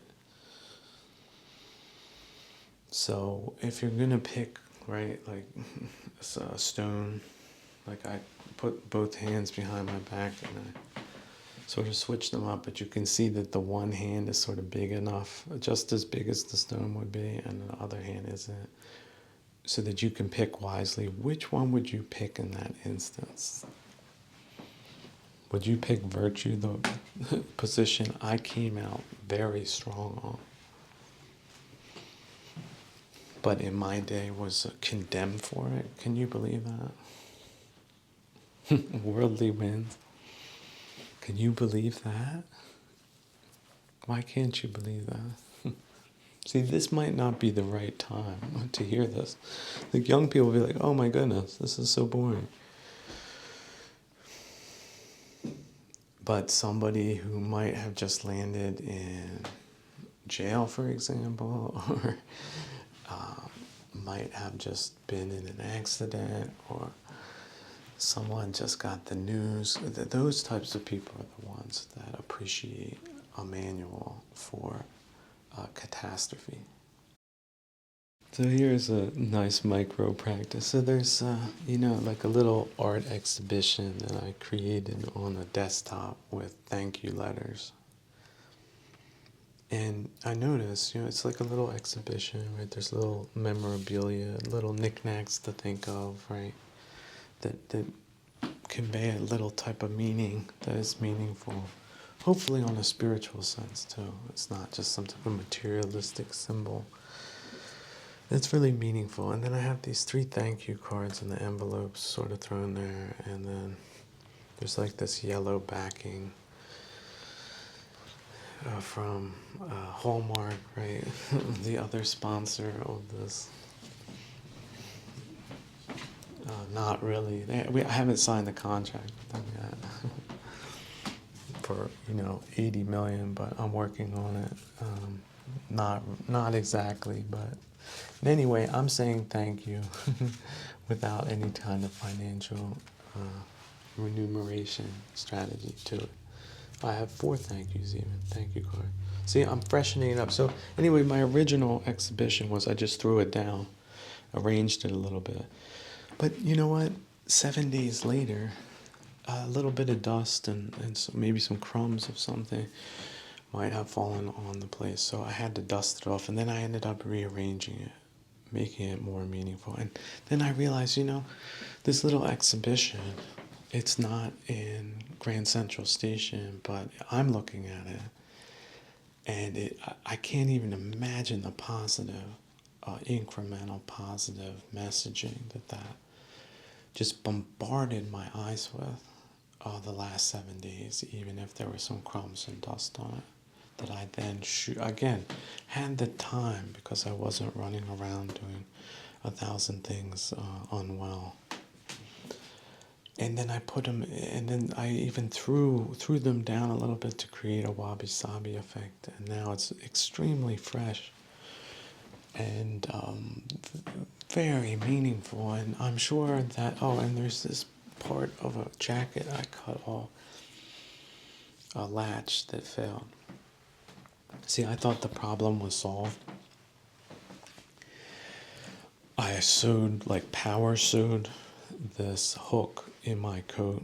It's two hooks, right? There's the loop and the hook. In fact, there's not two hooks. Well, there's two hooks on the jacket, but it's a hook and loop kind of way of closing a jacket. Now, my zipper, which went through hell for years, but finally busted. And repairing those on this jacket is not really an option at this time. And so I went with the hook and loop, which is sort of a Neolithic style. But it isn't really just for style, it's because the zipper broke. It's a repair. Now, some people said it was caveman style, but it was certainly more refined than that because we're talking about, high-tech, modern materials. And it, in fact, does the purpose reasonably well and allows for some expansion for additional layers, so you're able to bring it up to a shell, right? It becomes a shell of a winter jacket because you've changed out the internals. That's sort of how practice can insulate you from life's adversities, such as freezing temperatures for days and nights on end, and still be somewhat stylish too. But guess what? One of them, even though I power sewed it, the materials, these are pre-manufactured hook and loop patches. So essentially you just sew the leather, but you leave the hook and loop that came from the factory. Well, they cheaped out on the threads and the manufacturing process. Instead of using double and triple sewn, they just went around in one time with flimsy thread, the cheapest kind, that had the color that they were looking for, which is sort of like a beige or a leather color, right? Leather colors thread. Well, wouldn't you know it, the rigors of this new prototypical jacket did not allow for it to maintain its function as it seemed to be able to withstand. The forces ended up ripping the hook part out of the leather patch that it was sewn into. Basically, a first layer of leather, then the larger loop rope to make the loop for the loop and hook connection, and then a piece of leather on top, and it's sewn like a cap on top, which is elegant. It's an elegant way of incorporating a loop so that you have the leather. So it looked good, right? The design was in fact there. The prototype was there. But finally the materials, so I could use that as a design and just upgrade the materials. And I could then cut the leather patch in a different shape, perhaps. Like it looks like the smoke out of the mouth of a dragon, perhaps. Something elaborate, or something just a square, depending on one's mood or skill or tools or dedication to the practice, or not. Or just throw the jacket away, right? Buy another one. It might be the right decision. See, people who are too attached to things, that's what they do, and it's a hindrance. But people just throwing things away all the time, that's also to be a spendthrift, right? It's not considered to be wise. In fact, very foolish. But then again, you can't keep everything. So then we come back to the principle of curation. And then also renunciation, not needing a lot.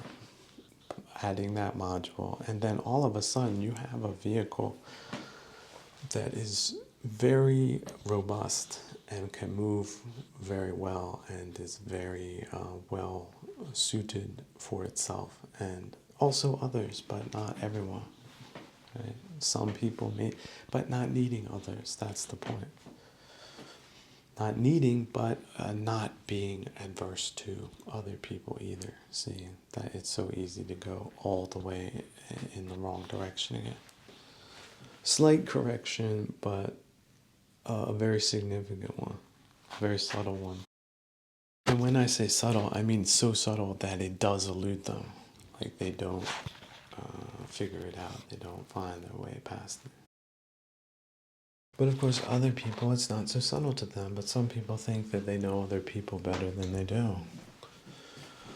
Oh, I know you. You won't do that. Right? And self-talk like that. That's not very empowering. That doesn't get people raring and roaring to go for wholesome activity and renunciation too, right?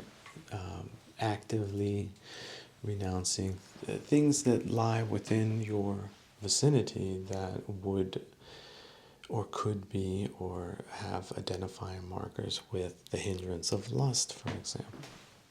Anything that flares the brain, part of the brain that is dealing with that is not leading you into a good place that is carefree and solitary and quiet and this and that. Now, one can also get close to the fires or indeed roll around in them, but it's really the question of frequency. Every day is a new life, right? And so today does not need to have any even inkling of lust in it. But that does not mean that it might arise, and then you can let it go. Now, if you're young, you could say, I'm young. This is something that is not the appropriate time. And if you're old, you can say, I've been through it. And when I say old, starting at 30, 40, 50, certainly 60, any time really. Where you could just say, I'm sort of past this stage. It was 3 years of whatever, craziness. Let's hope it was just that, just interspersed, right, over a couple of decades, and now it's definitely behind me, and that's okay. That's great. I don't have to think about it. I don't have to participate in it. I don't have to have expectations of it. I don't have to be disappointed by it. It's just in its own subset of human activities that I don't engage in anymore as much as possible, including using renunciation to accomplish that goal. And almost any other thing to accomplish that goal too, including distraction, game playing, half measures, whatever it takes to avoid the worst of the snares. Kind of a buckshot, elusive, and dedicated practices to not be distracted with nonsense like that anymore. And also wishing everyone well that accomplishes that, men and women, right? Of course. And that the times where people do come together, that those are great times too. And the times when people go apart, that those are great times too. And the times in between are great times too. The times before are great times, and the times after are great times. Great times all around. And someone wrote in and was like, well, can you talk again about shelter practice? Thank you. Well, yeah, sheltering, wherever you might be sheltering. And it could be any place, really. Look, a lot of variables in samsara. But if it's relatively comfortable, except for a few odds and ends, then focus on that. Focus on what you can change. Arrange the space you're in a little bit better. Get rid of that thing and put that thing there. Clean that space out, right?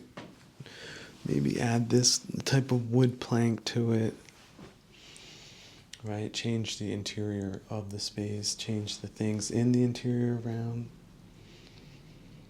mix and match, throw that away, right?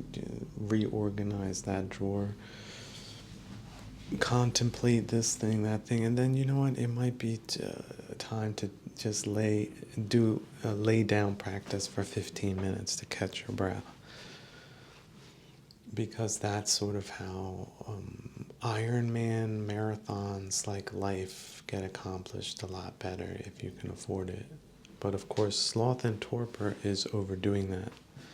That's the obesity of, let's say, high caloric diets. You're eating too much, burning too little. It's too comfortable. It's not austere, no. It's the middle path where the target is, right? It's a crosshairs. It's an X and a Y. And a lot of people are just missing. Either they're high and to the left, right? Or down and to the right, and they have to make those adjustments. Micro adjustments, micro environments within the limitations of samsara. Without having to have perfection, accepting and getting into the nuance of wabi-sabi instead. Deepening awareness like that. And I was thinking, the eyewear that I'm using now has smudges. So what type of cloth to use to wipe the lenses. And there's my handy dandy isopropyl alcohol, so I don't need the packaged little wipe that many people require to clean their optics because they're well stocked. And some people would say trivialities like that, but it's always there. It's always very high quality, and it always delivers. And then it's just a wipe, right? It's wiped clean of the smudges, whatever eyewear or optics you're using, and then it's thrown away. It's a one-time use, and it is the necessity of that because the little grains or sharp objects that one wipes away carefully from such lenses by changing the surface area a couple of times during the whole process.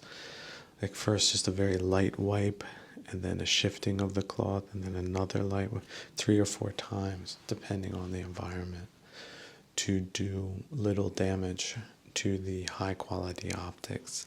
And then finally the optics are perfectly clean, like all those oily smudges that if you just have water, right, if you just breathe on it and wipe it with a rag, doesn't get as perfectly clean as on a smudge-free surface such as, again, isopropyl alcohol can deliver. The level of clarity is that different between, let's say, patuginistic, half incomplete, not very well executed kinds of levels of clarity versus professionalism, like the indicated in the use of wipes that one uses for one's optics. But then I saw there was just a tissue and not my perfect packaged wipe, so I took that and the isopropyl alcohol and sort of did the same technique, and the result was great. Can you believe that? And it was achievable with what I had, not the perfect solution. You see how a sheltering practice has a lot of adaptability practice in it, combines the two, and also uses a middle path kind of range finding to not overdo. Like some people are just scrubbing the floors every day. That might be a little too much. Some people are like repainting every other month. That might be a little too much, but it might not. It might just be that's what you're doing right now.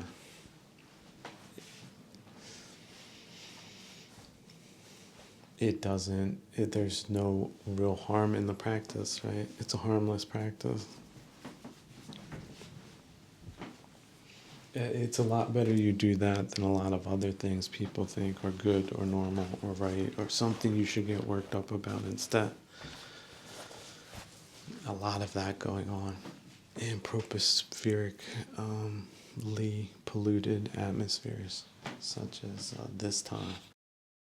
Someone wrote in recently and was like, well, if it's not rationality that defines man, then what is it? Thank you.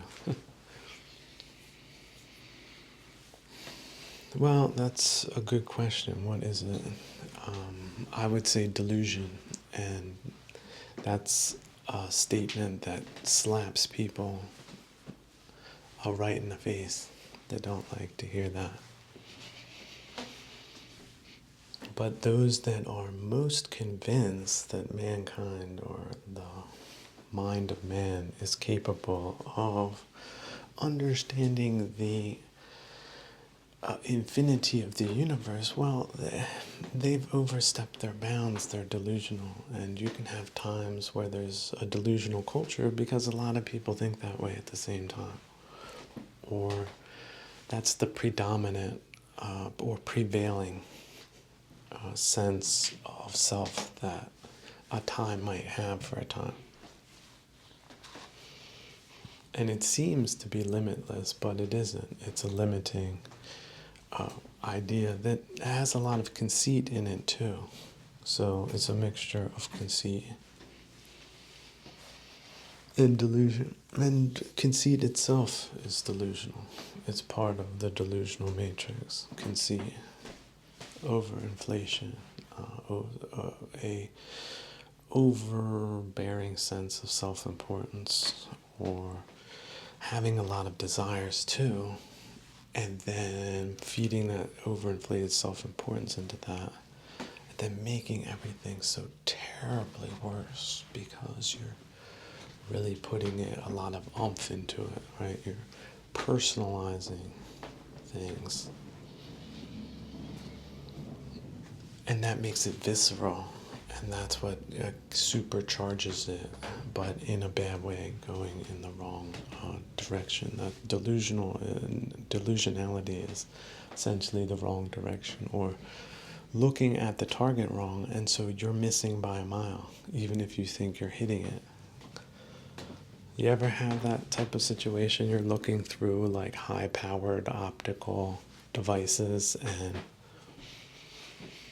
you're like trying to figure out why it's not, like you have your crosshairs and it's supposed to hit like right in the dead center of the circle, which is like very large on whatever it is you're looking at. You've zoomed in to that extent that it looks large. In fact, you can't see it with the human eye. But then you're blasting these like supersonic projectiles that have like no deflection at a certain rate of speed using the laws of physics, and it's off, and so you have to make those corrections. You have to discern there's variance between the crosshairs, right, up and down, X and Y, right, the dead center of that, and where the projectile is landing. Making that comparison. And then again, making such comparisons with pure neutrality, without a sense of self or egotism or ownership or narcissistic baby-like traits that people with no discipline whatsoever engage in some form of hysteria of emotional origin. Able to tame the spirit, the chitta, that might, just like an ox smells fresh dandelions, and you are trying to hold it with the yoke, and it's very close, and the ox also knows that it can get there, and that you're not strong enough to withstand it. That type of force, yeah, that can be the force of misdirection if you don't nip not the dandelions, but things that aren't good for you, but also incite the ox within you, the animal or the chitta at least part of it, the thing in which the chitta is encapsulated, surrounded by, that forms a lot of one's sense of consciousness of it, or consciousness in general. Also limitations in the I'm hungry, I want to eat, right? Want to eat. Well, does your body need it, or is it just a desire? And if you're eating like 10 bags filled with McDonald's every day because you like it, it gives your life purpose. That like is physically incapacitating you and destroying your life objectively. Other people could tell you that. And if they did, if they were good friends to you and told you that, you would believe it. You would know it was true. You would know that your good friend would not be lying to you. Now, just because a good friend tells you the truth does not mean you're going to change your behavior, right? That ox has a mind of its own and a strength of its own too. So these types of incremental changes, especially in awareness of the frame in which subjectivity lives, allows us to skillfully traverse large chasms or gaps in the causality of the things that are done, the things that aren't done, and how we feel about them, one way or another. Often unimaginably unjust, or petty, or fill in the variable of human emotions that have been categorized up until now. How they can be incited and how they can be let go, scrubbed clean, or one can build resistance towards them, even with simple tricks like avoiding troublesome areas and thereby avoiding the trouble that is found therein. And then, on the other hand, maybe those areas aren't so troublesome. Right? It depends. You just have to take it as you find it, and we're in a realm of ever-changing forms and conditions. So,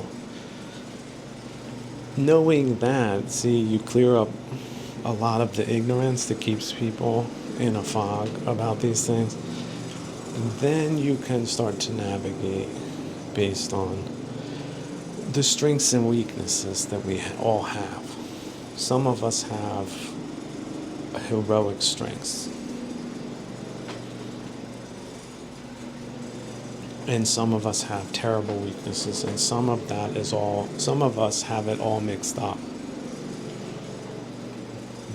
We're strong here, but not so strong there. Like being perpetually undermined on every level is not really some kind of state that humanity was meant to be socially born into. But places, zones that do that, based on changing forms and conditions, a lot of it unimaginably horrible bad causality caused by dumb, short-sighted and narcissistic psychopathic people, that is just a measure of scale of the problems that are created by wrong views, ignorance, and a lack of right effort. But not just in political matters, in all matters, especially psychological or spiritual or religious ones. To give ourselves just a little bit of an advantage in matters as weighty as one's state of mind, that it does behoove us to consider these things in a different light, and not perhaps the light we see or have seen things like that or considered things to be like that, if they really aren't like that. And I really do like coming back to the principle that this realm was not guaranteed to or created for your satisfaction. It wasn't. It's a bigger idea. It's a universal. Can we say that word? So, should you encounter barbarians along the path, or be a barbarian oneself for a time, it's nothing special. Right? There's nothing exceptional about that. In fact, you're probably, in certain times, in certain places, you're probably going to meet 9 times out of 10 low quality people just based on outputs and inputs, and no other reason than that. Outputs and inputs into people's minds, like what people fill their minds with versus what they don't. It does sort of make the decisive difference. But that doesn't mean there should be enmity, right? But barbarians usually have enmity. It's a barbaric trait. So just because you are working on removing it handful by handful does not mean other people see any benefit in doing so. In fact, I might see benefit in doing so. And via the patuginistic logic that we all are quite familiar with, many of them go for it, thinking it is the path to their wants and desires, however deranged and misguided they might be. And of course, we can see it in the extreme cases during extreme times, for example, where people make extremely wrong and bad decisions for themselves and others in just a spectrum of different behaviors, with a spectrum of different severities that either lead to good outcomes or not. Some of them are very predictable. Now, here's one. Not wearing a helmet while motorcycling. You can't predict what road conditions you could come upon that lead you to laying down the bike. And if you're going fast enough and there's something in the way, like a road sign, and your head hits it,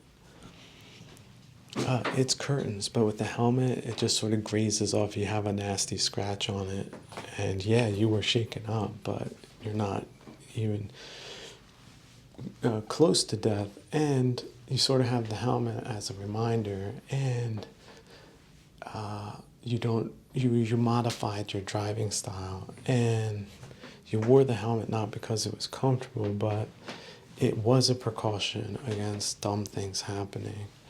And see how that good causality is sort of continuous.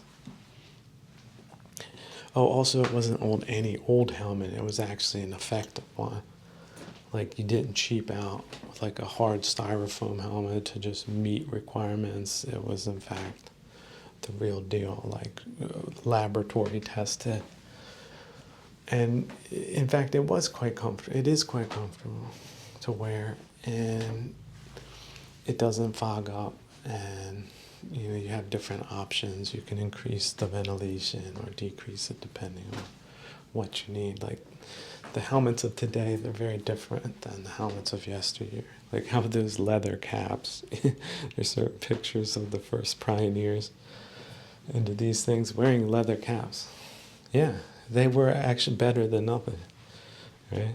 Some of them saved a lot of people's lives. But some of them it didn't, see.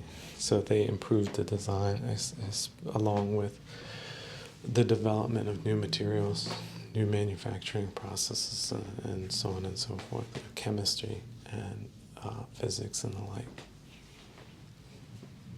As those big ideas filter down to the level of somebody saying, you know what, let's make a better helmet. Gosh darn it. And then they do it. Like they set out and they do it, and then have the production on top of that, and the backing and the marketing and the distribution, and then it lands in your hands. and it goes on your head. And again, that's also why you have all your teeth and your head on your shoulders now. And it is sort of thanks to them, but it's also thanks to you to prioritize that the way you did, because other people did, and they're not with us today. They're being recycled. And it might be that that was a very bad thing to do because they had other things they were supposed to do, but they failed because of that oversight. And so they might actually be reborn as something lower than you. So here we got the heat on, right? Different type of ambiance. But anyway, I was thinking the other day, like, one of the comparisons that the Buddha made to people who are not on the path, who are not consciously sorting out their minds, that aren't constantly refocusing on the things that they can and legitimately should be extremely grateful for, like 99% of your life, instead of focusing on the 1% of things that drive people crazy. He was like, just envision those people being devoured by kilesas, like dying people on the side of the road. And remember, the Buddha was in some very austere territory, and he did meet. This was like a comparison. This wasn't an abstract comparison. He met dying people on the side of the road. He did. On the Silk Road, the area he was from. Remember, dukkha. It's a wheel reference. The Dhamma wheel, the wagon wheel. Right? He was a traveling man. So when he was telling his followers this, they knew exactly what he meant. He said, yeah, picture a dying person by the side of the road. That's essentially as important as people are that don't have themselves under control, that aren't going in the right. They really aren't going anywhere, are they? No place good. Yeah, they're dying, they're suffering. And not in a good way. And it's temporal, right? It's sort of rather pathetic too. Another comparison I saw recently, they're pulling all these big pythons out of the Everglades in Florida, right? The land of flowers, a paradise on earth, right? Well, some people had these house pets. They imported pythons that are native in certain places, but not in Florida, right? A little paradise on earth it once was, but somebody was nice to a python, and then they just couldn't take care of it anymore, so they let it go. And then a couple of people did that, and then all of a sudden it is now a catastrophe for the native wildlife, because those things, they eat all different types of things. So they don't get that big by abstaining from food. They eat all different types of exotic birds and whatever. They're a pest. Well, they have these people going out there. Iguanas, too. That's another funny story. A similar background. Invasive species, once a pet, now a pestilence. They have no natural predators, for example, and they just run wild. Like, you have a field that used to be iguana free. Now there's like 50 iguanas taking craps, and also being aggressive about their territory, right? They feel will charge you or something. Some of them will bite, right? There's spiny tails. Didn't hear about those, did you? Now you know, spiny tail iguanas. They're aggressive, and they do attack people. And they are ugly, and they are vectors for disease, and they kill native wildlife. So people are getting rid of them. like real environmentalists, people who see the bigger picture and aren't little softy, pseudo-moralizing fools. So they're yanking them out of the tall grass or wherever they have their nests, throwing them away too. And a lot of these things, they're covered in ticks. How about that? I didn't know that. Ticks will wedge themselves between the scales on some of these wild pythons or rogue pythons. So to pull them out, the ticks come out with them. And they're all ballooned up, sticking to them. And you can see them ticks like the calesas too. Right? The pythons are the non-native species in your mind. It would otherwise would be Florida without them. The ticks are the calesas too. But right effort goes right in there. How about this? They got dogs that are trained. They can find them where they're hiding pretty easily. They just run through little areas. They'll sniff them out. They find them. They remove them. They process them. I don't know what they do exactly with them. I don't think they eat them. Although there are peoples who do chop up iguanas and eat them. I think it's from Trinidad. Put them in some gumbo. And some of them reprocess, I guess, the leather, right? The iguana or python leather, they'll use that too. So they'll get something useful out of it. But they aren't just allowed to proliferate. See?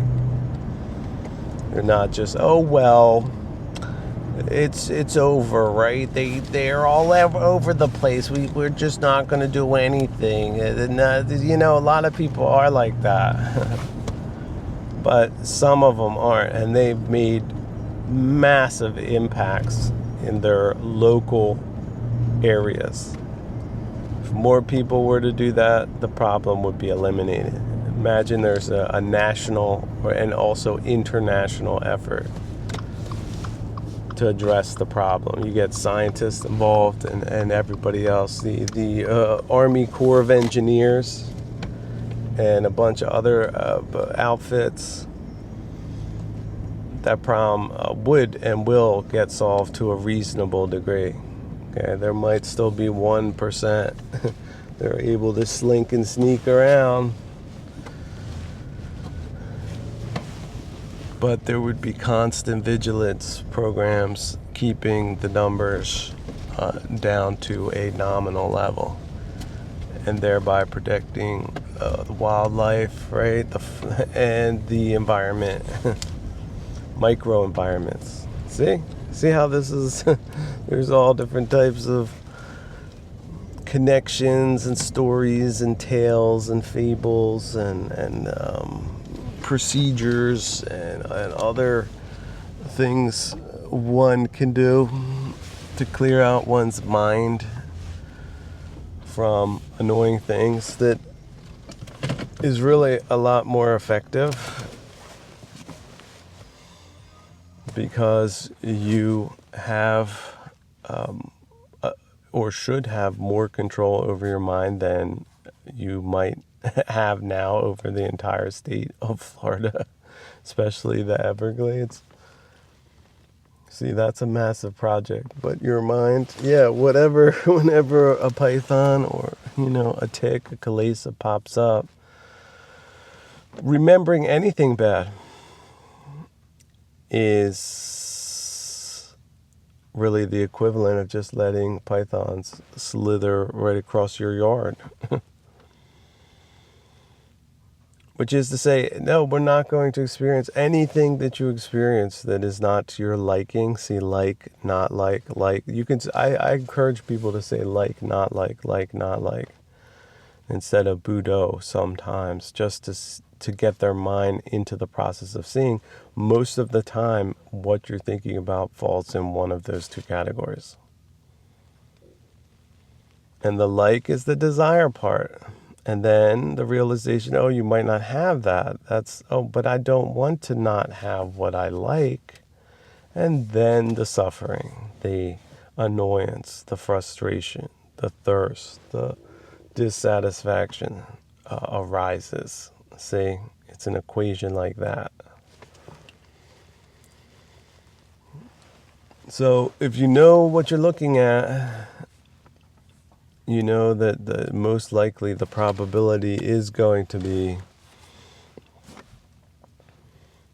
one or the other, then you can sort those things out on your own. And nobody else is going to do it for you either. Absolutely nobody. They can't. They can't do it, but you can. Is it easy? No. Is it easier than catching all the pythons in Florida? Yes. Yes, it is. Is it worth it? Yes, it is. Does it take a lot of effort sometimes? Yes. Yes, it does. Does it take a lot of effort all the time? No, it doesn't.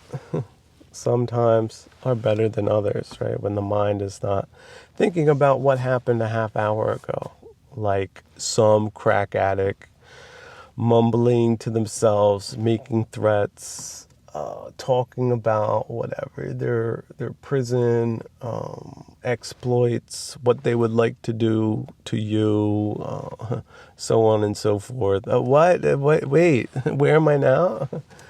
Oh, I've got other things to do, right? Than think about nonsense like that. And so you can think of the gibberish or gibbering mind like that too. Hopefully you don't have some type of internal dialogue like that. But if it were to arise, like, why is my life, taking this turn? Why do I have to put up with variables? Things like that. Then you're in that situation. Then it's a matter of right view and right effort, which is forget about it. Imagine if you got worked up about people who threw, again, trash on the street. Here's a guy, he just drank a whole milk carton, and then, he just throws it right in a big arch right behind him, and that's one of your pet peeves. And now what are you going to do? Are you going to start... are you going to go off to the races now with a litany of curses and ill will towards your fellow living creatures? Or are you going to see it as austerity practice? Like, wow, I guess Mara knew this was one of my pet annoyances. And look at this scene. Look at the absurdity of it. That if one had no skill, that one could really lose it. And yet I'm just going to encapsulate it as an absurdist moment, crystallized, and let it go right there. Just drop it. So someone wrote in and asked about the practice. Look, practice, we can say makes perfect, but practice is never perfect. Nothing in samsara is ever perfect.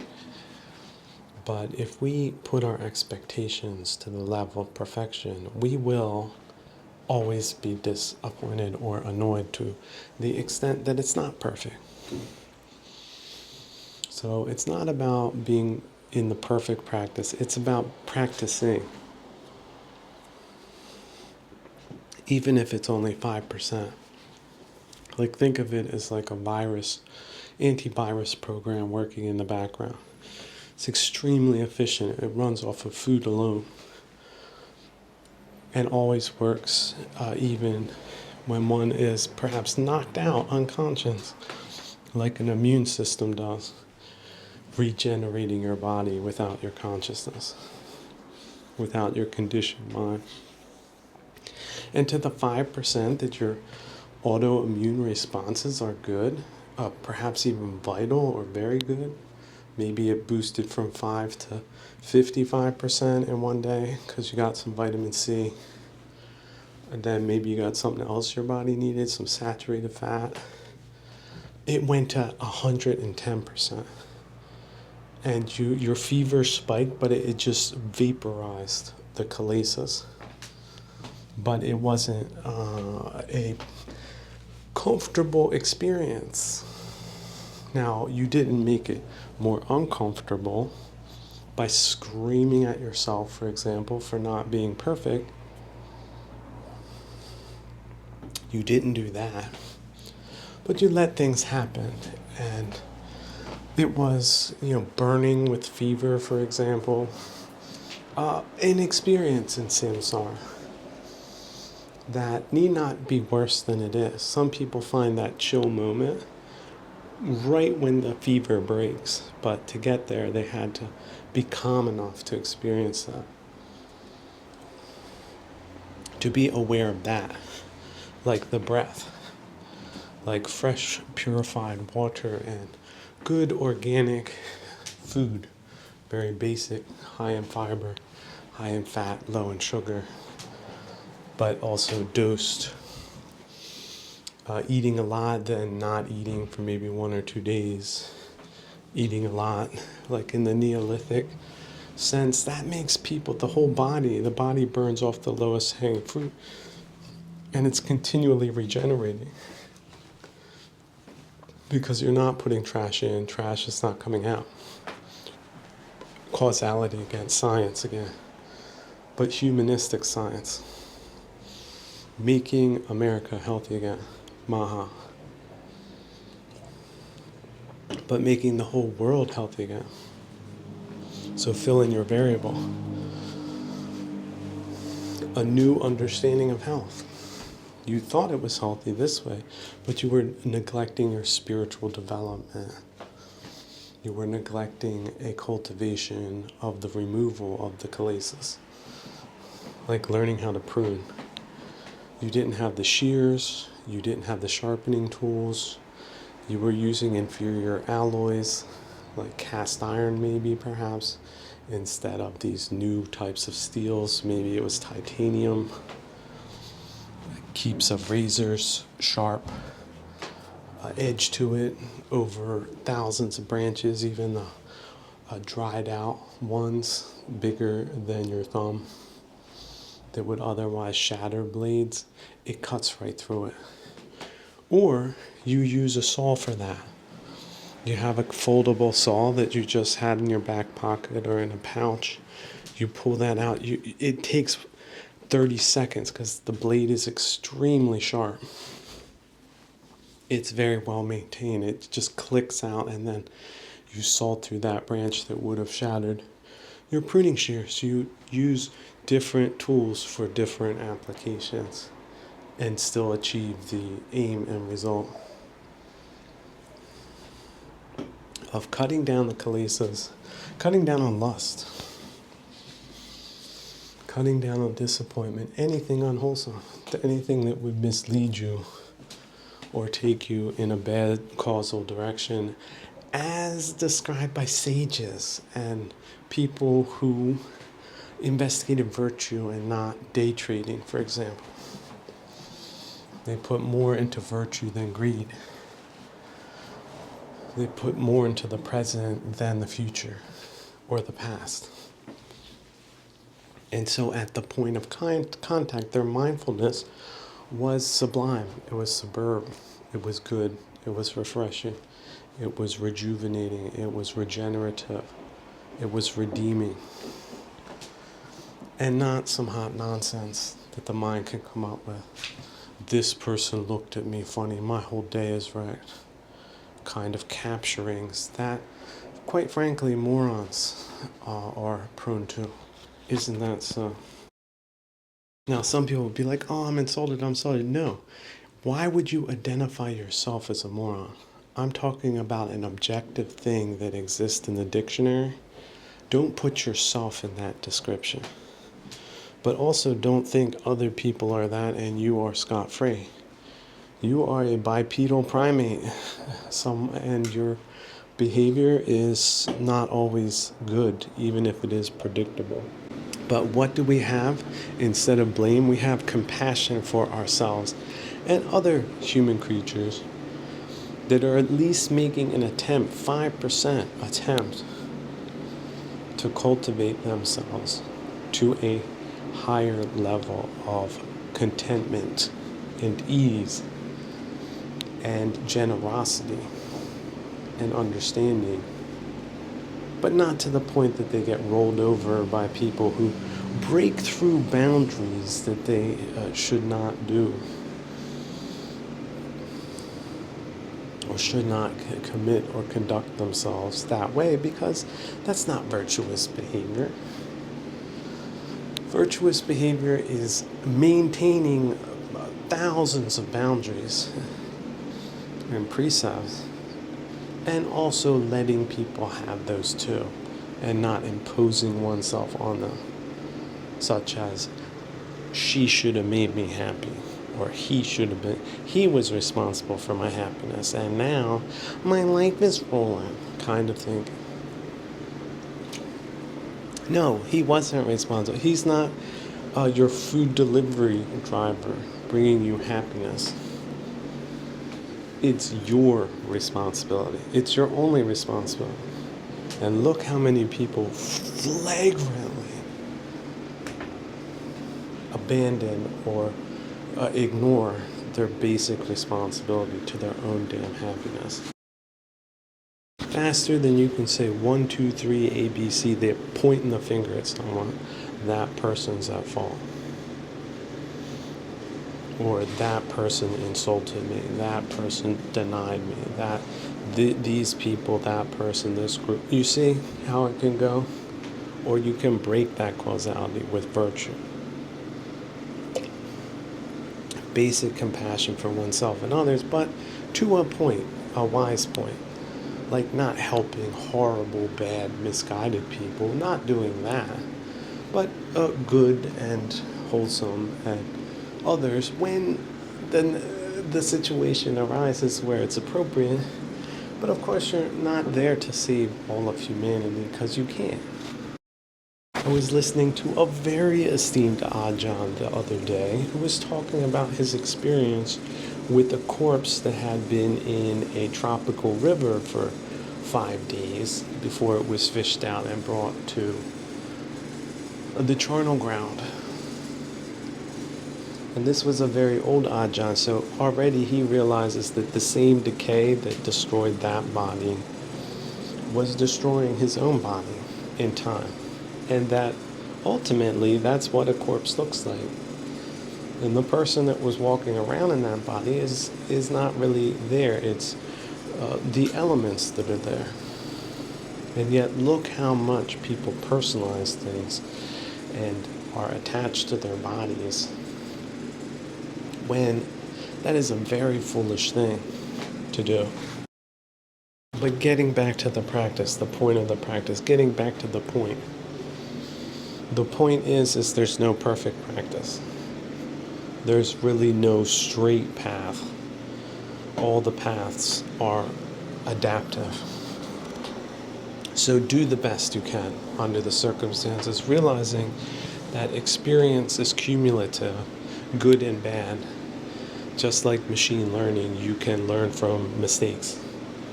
You can learn from space dukkha. You can be the eternal student in your life this time around, and for all lives to come, you can. It's just many people don't do it. That's the difference. A lot of people, they never win the regatta in sailing. Okay, they don't, of life. They don't even launch a boat.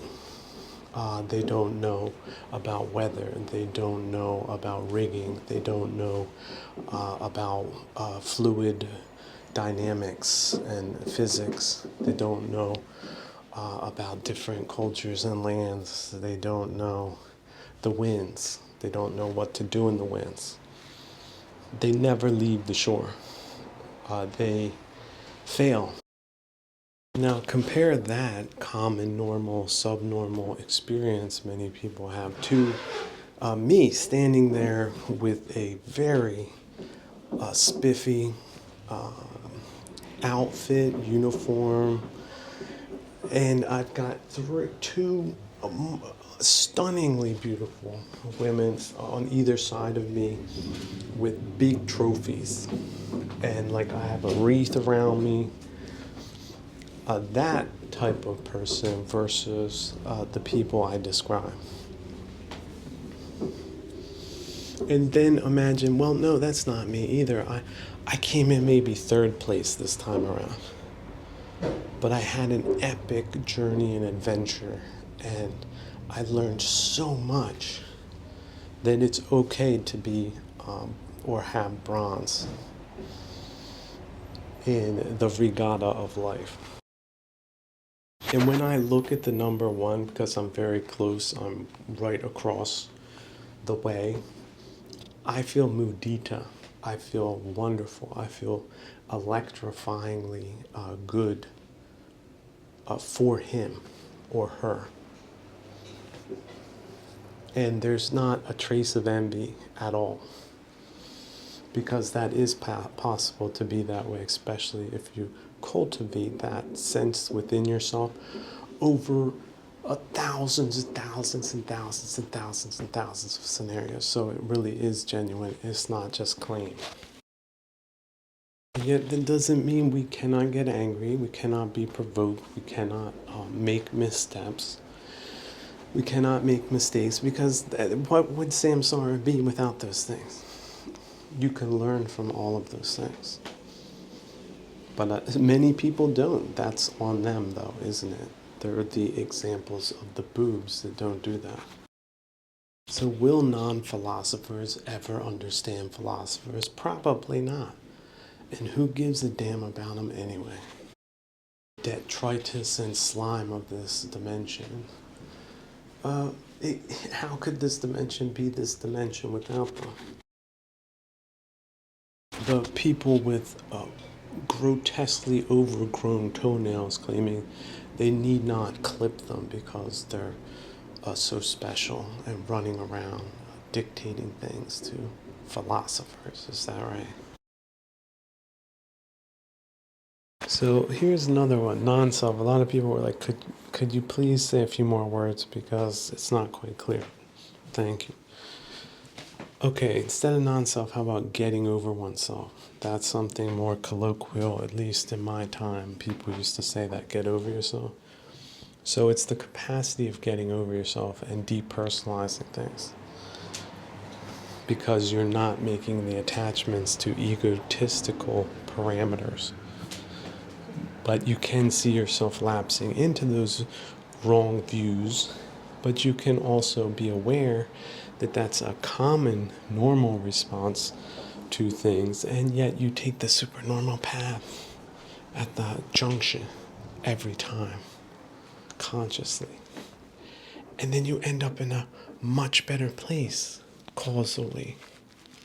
Getting over oneself. There you go. An alternative translation.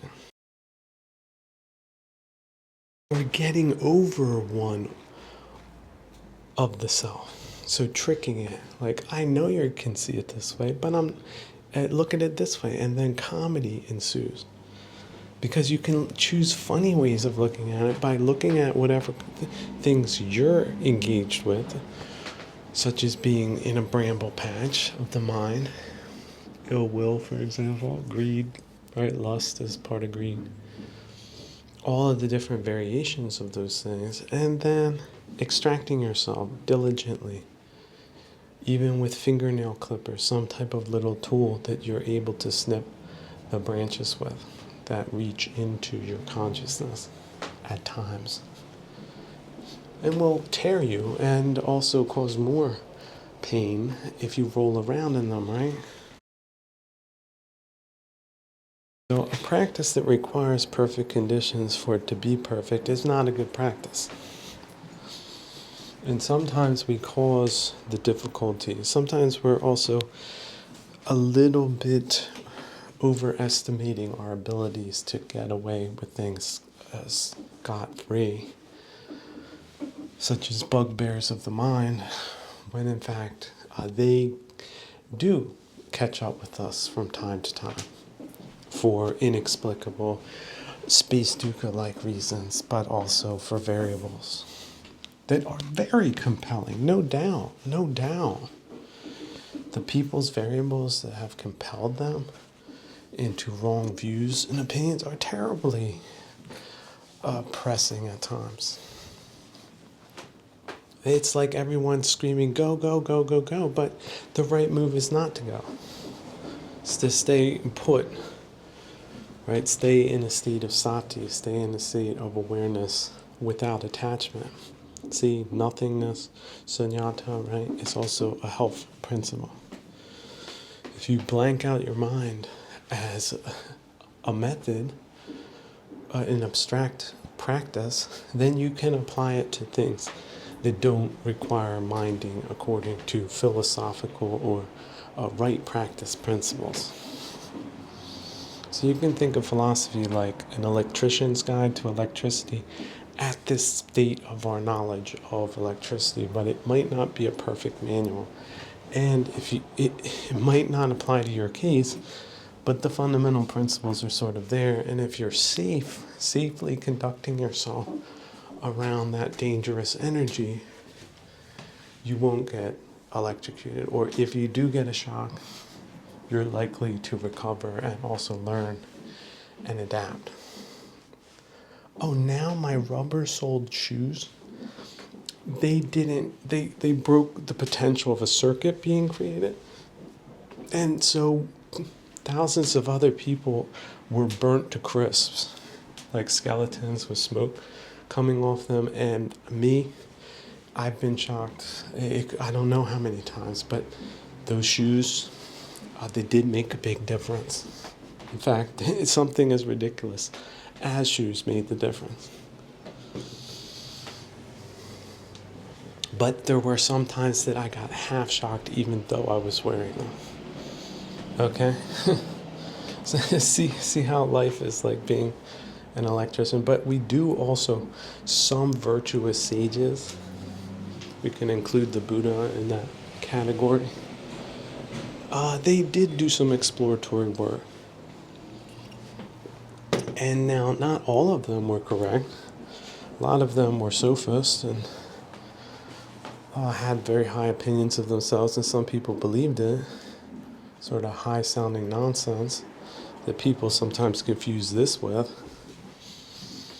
But on the other hand, it did help people enough for it to be considered something worth understanding better by people in the know versus ignorance, not knowing good things. See, we know a lot of bad things, but how many of us know good things, a lot of good things? And what is our capacity as far as knowing everything goes? See, people think they're supercomputers, see, self-overestimation, but actually they're typewriters or not even a wooden punch and chisel. But someone wrote in and was like, could you talk about the compassion principle again? Thank you. Yes, that's the part that's often overlooked. Like, a lot of what I say can be misinterpreted as overinflated at times, but it's a technique to make the communication more visceral so that people can experience in a Zen-like way how they feel by being provoked by what I may or may not say and how I might put it or phrase it, so that they can gain a little distance by looking at a third party and not seeing it as an attack on them. We are not responsible for what our grandfathers may or may not have done, either setting us up in a good way, in a bad way, or in a mixed way, which is probably the way it's always been. And so we can still be grateful for that and understand and that they had well-wishing for us. It's the most natural thing in the world to well-wish one's children or heirs or descendants. So someone wrote in and was like, can you discuss empathy for a second? Thank you. Yeah, empathy is an emotive response to something, but it's not known to bring clarity to issues. And so judgments can be clouded, including the decision not to reduce or curtail or eliminate unwholesome views and opinions, and replace it with wishing all living creatures well. Really, why not? Why should you not wish dogs all well? Look, if they're alive on this planet, that's nice. The nice cuddly ones, right? But the ones that are feral, and how about wolf packs if you're in Alaska? Is it the same moral principles? Or does the calculus change? How about polar bears? Nice to meet them in the zoo. Not so nice when you've got snowshoes on and it's minus 20 degrees and they're hungry. And you're sort of a clumsy creature that has proteins and fat that it needs, desperately needs in an existential way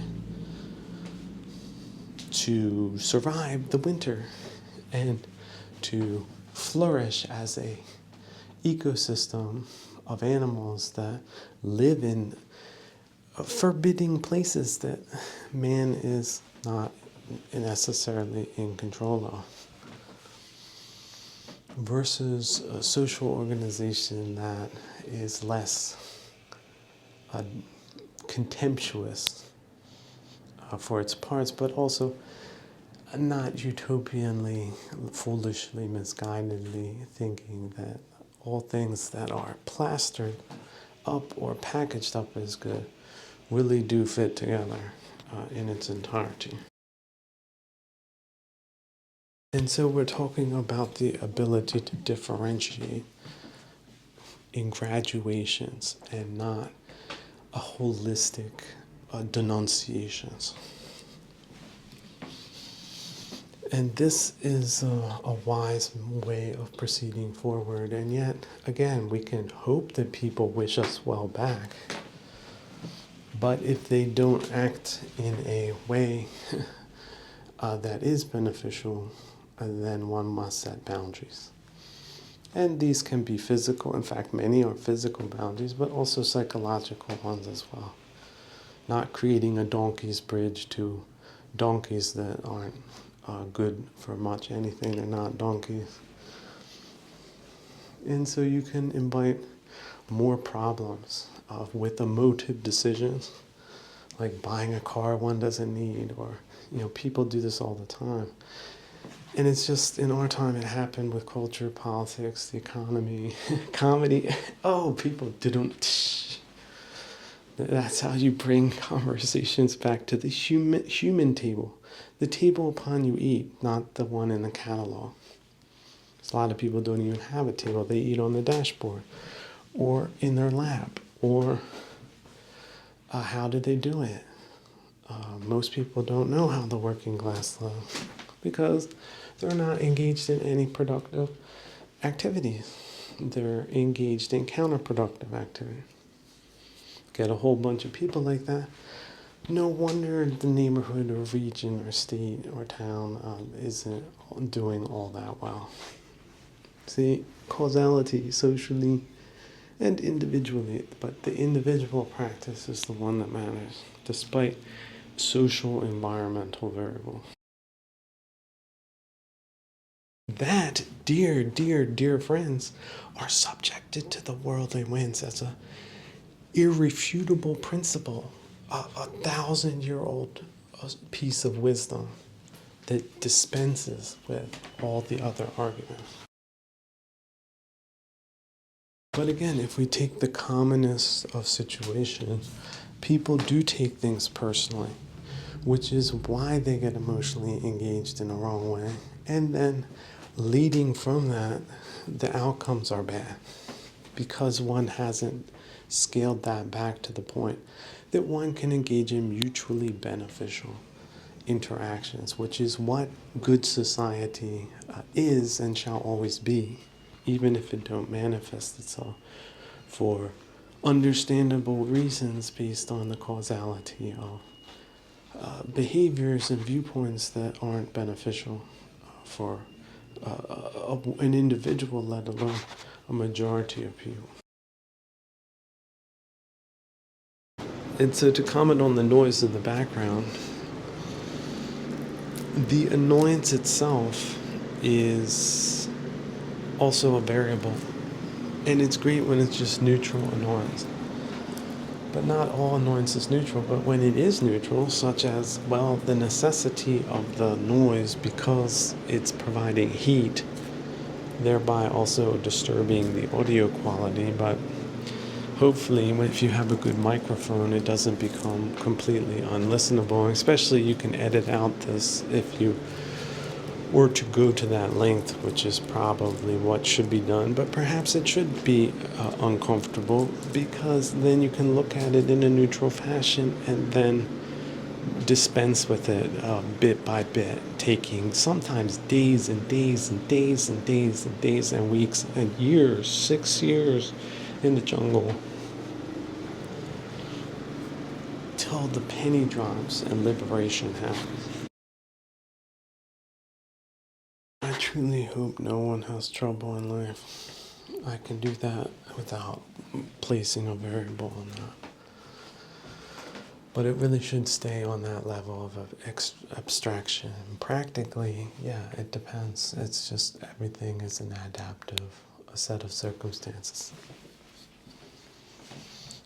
And resilience, someone said, oh, I can't hear resilience. Resilience is still a word that can exist outside of your variables. Like maybe in 3 years you can reinterpret the word, or no, 3 minutes or 30 minutes, right? Maybe 30 days, depending on what it is you're dealing with.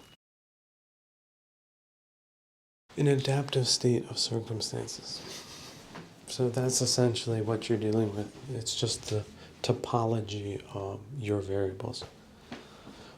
Are you in an uphill climb? Well, then you're in an uphill climb. You're in a downward slope. You're in a downward slope. It's raining, it's raining. It's snowing, it's snowing. Like all the environmental variables, the differences between the elements like earth and fire and water and air. These types of abstractions are good in themselves as contemplative exercise to get over oneself. See, I put it that way, people are like, oh, that was the one little bridge I was missing. And it was so easy to walk across and not take it personally. And then you were in a different place that you were before, like that. To say transitioning through hardship or adversity or wrong views and other things that can beset the human being, and then making a concerted right effort at varying degrees and methods to get past greed, ill will, and delusion. But in general, harmful things, overambition, yes, our culture that will really put us on the overly ambitious path was not the right path. You can still be engaged where you are socially, economically, politically, under an ideal situation, but still work towards a slightly variated plan for maybe ideas that aren't all that great to begin with, such as critical thinking can afford one that engages in it and then to course correct. An egotist suffers because of self-capture, attachment to a self. One that has aligned itself with some type of interest or perceived it to be a self-interest, but it wasn't. If you're acting in a bad causally trajectory, no matter who you are, that's bad for you. Psychologically first and foremost, which is reclaiming the spiritual side of humanity and establishing it firmly in our everyday lives as something good which keeps us virtuous, because being virtuous is good causality. That's what philosophers have always said. But, and we can thank Christianity for this in large part, the redemption module is very real. Our whole lives are mistakes, as some wise masters have said. Everything is wabi-sabi, including these horrendous recording conditions, but technology can improve it, but also not. Listening to the raw version, some people said afterwards it was the rawest thing they ever did, ever, bar none. How awful it sounded, but you can hear the clear version to get the message, but it might not be as real as the first one, St. George. And so truly it's the story of the saints of Christianity that are much more instructive in a bodhisattva kind of way, unlocking boxes of meaning in the parables of their lives, that they do convey a strength that is beyond all understanding, just as contemplation of the Buddha is very similar. Substituting the word compassion for mercy, I think that's a nice way of reversing things linguistically in a way.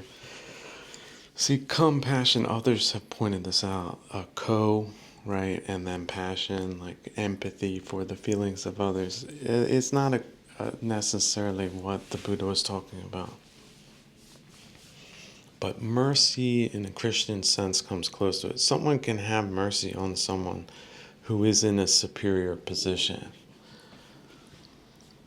But it's more of like deciding not to punish someone for their misdeeds. And people can do it. For example, the child who was caught stealing an apple and spent, who knows, maybe 3 days in a village prison.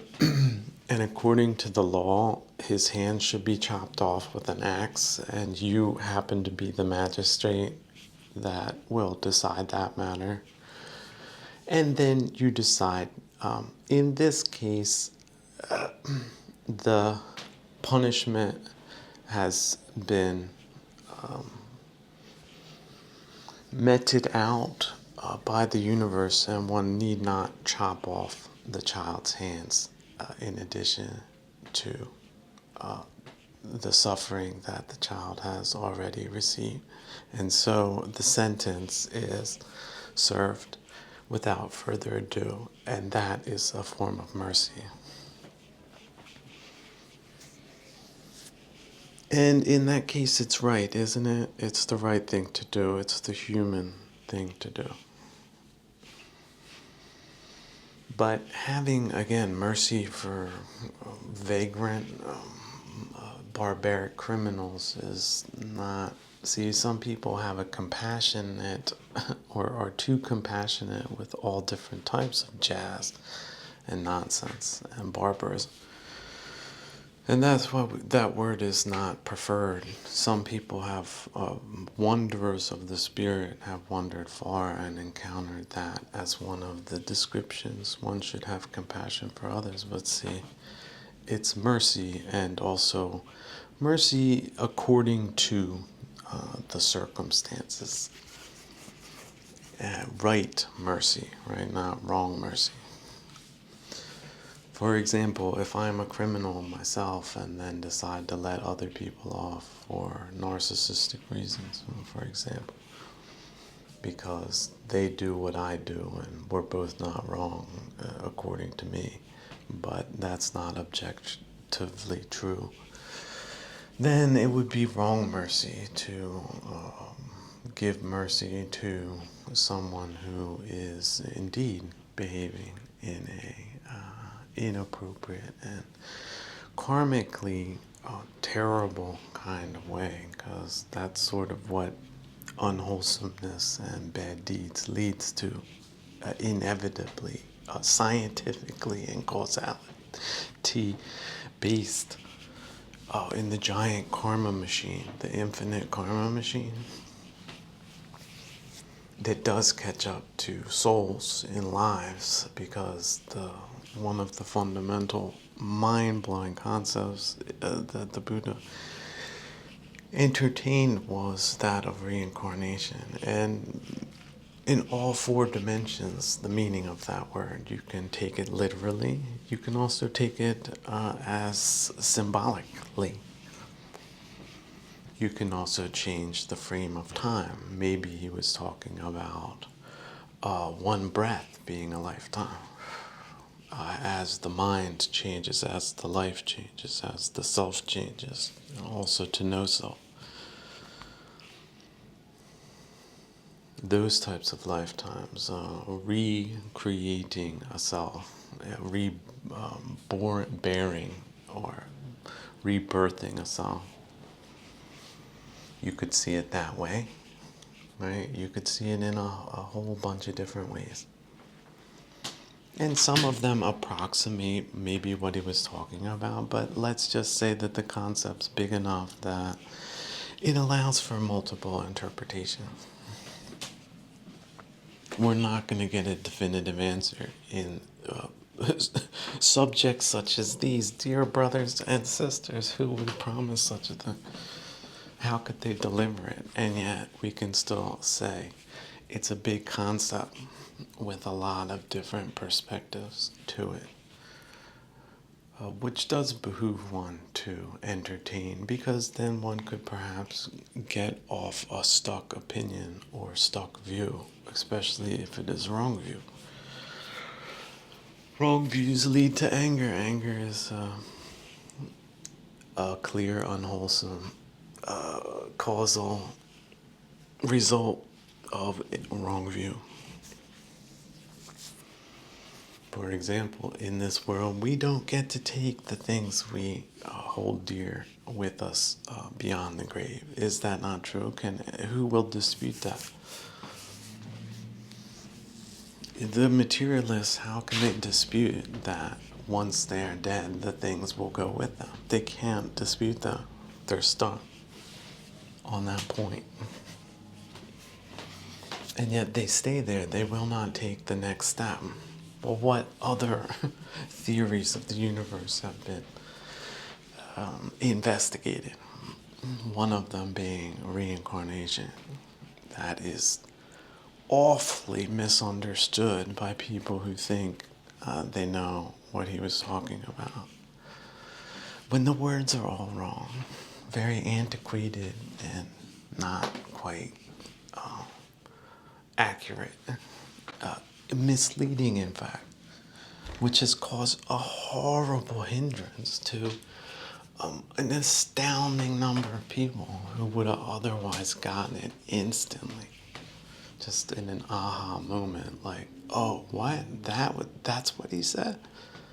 That makes perfect sense. That type of immediacy of understanding these things versus lifetimes spent in the most asinine of ignorances about all kinds of things, but especially metaphysical questions.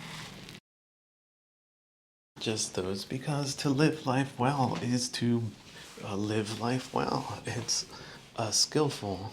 It's not easy. Otherwise, everyone would live that way, but they don't. And behavioral and perspectivist and other reasons do play a significant role in how people see things over and over again, especially if they're wrong. Like, this person is out to get me, but they're not. They just happen to have to inhabit a close proximity to someone who's a paranoid idiot, right? That have wrong view. It is not the case that one is impeding upon someone else intentionally. It's that the circumstances require it. Nothing more. And yet one could go out of one's way to be more present than one need be, which would be rude. Whereas it being completely out of the way is impossible under certain circumstances. And so where is the middle path, the skillful path through such minefields like that? Just something vulgar and common and normal or subnormal like that. Versus a plethora of supernormal other kinds of experiences that don't involve the most frictional of idiocies that is perfectly avoidable, such as not making a hell of a lot of noise in the middle of the night. Or how about racing through the street at like 65 miles per hour when it's a 25 mile per hour speed limit? Or respecting stop signs? Or bathing regularly and also wearing half decent clothes and so on and so forth, not going around half nude. Is that possible? Yes, I suppose so. So that is what makes a better society. And the opposite or lack of that makes for an awful hindrance, a hindering kind of annoying society instead. And so the definition of appropriate behavior is to act appropriately, within limits, within reasons. Can someone have a telephone call of after work at 5 p.m. until maybe 9 p.m.? Let's say 8:30, maybe even 11 o'clock, depending on the circumstances. And usually it wouldn't be a problem, but thanks to paper-thin walls or something like that, or paper-thin annoyance levels, one cannot tolerate room temperature volumes for 15, 20, half hour, something like that after work. Is that not considered normal? And if not, why not? Do we live now in a world where we should only text each other and not pick up the phone and talk?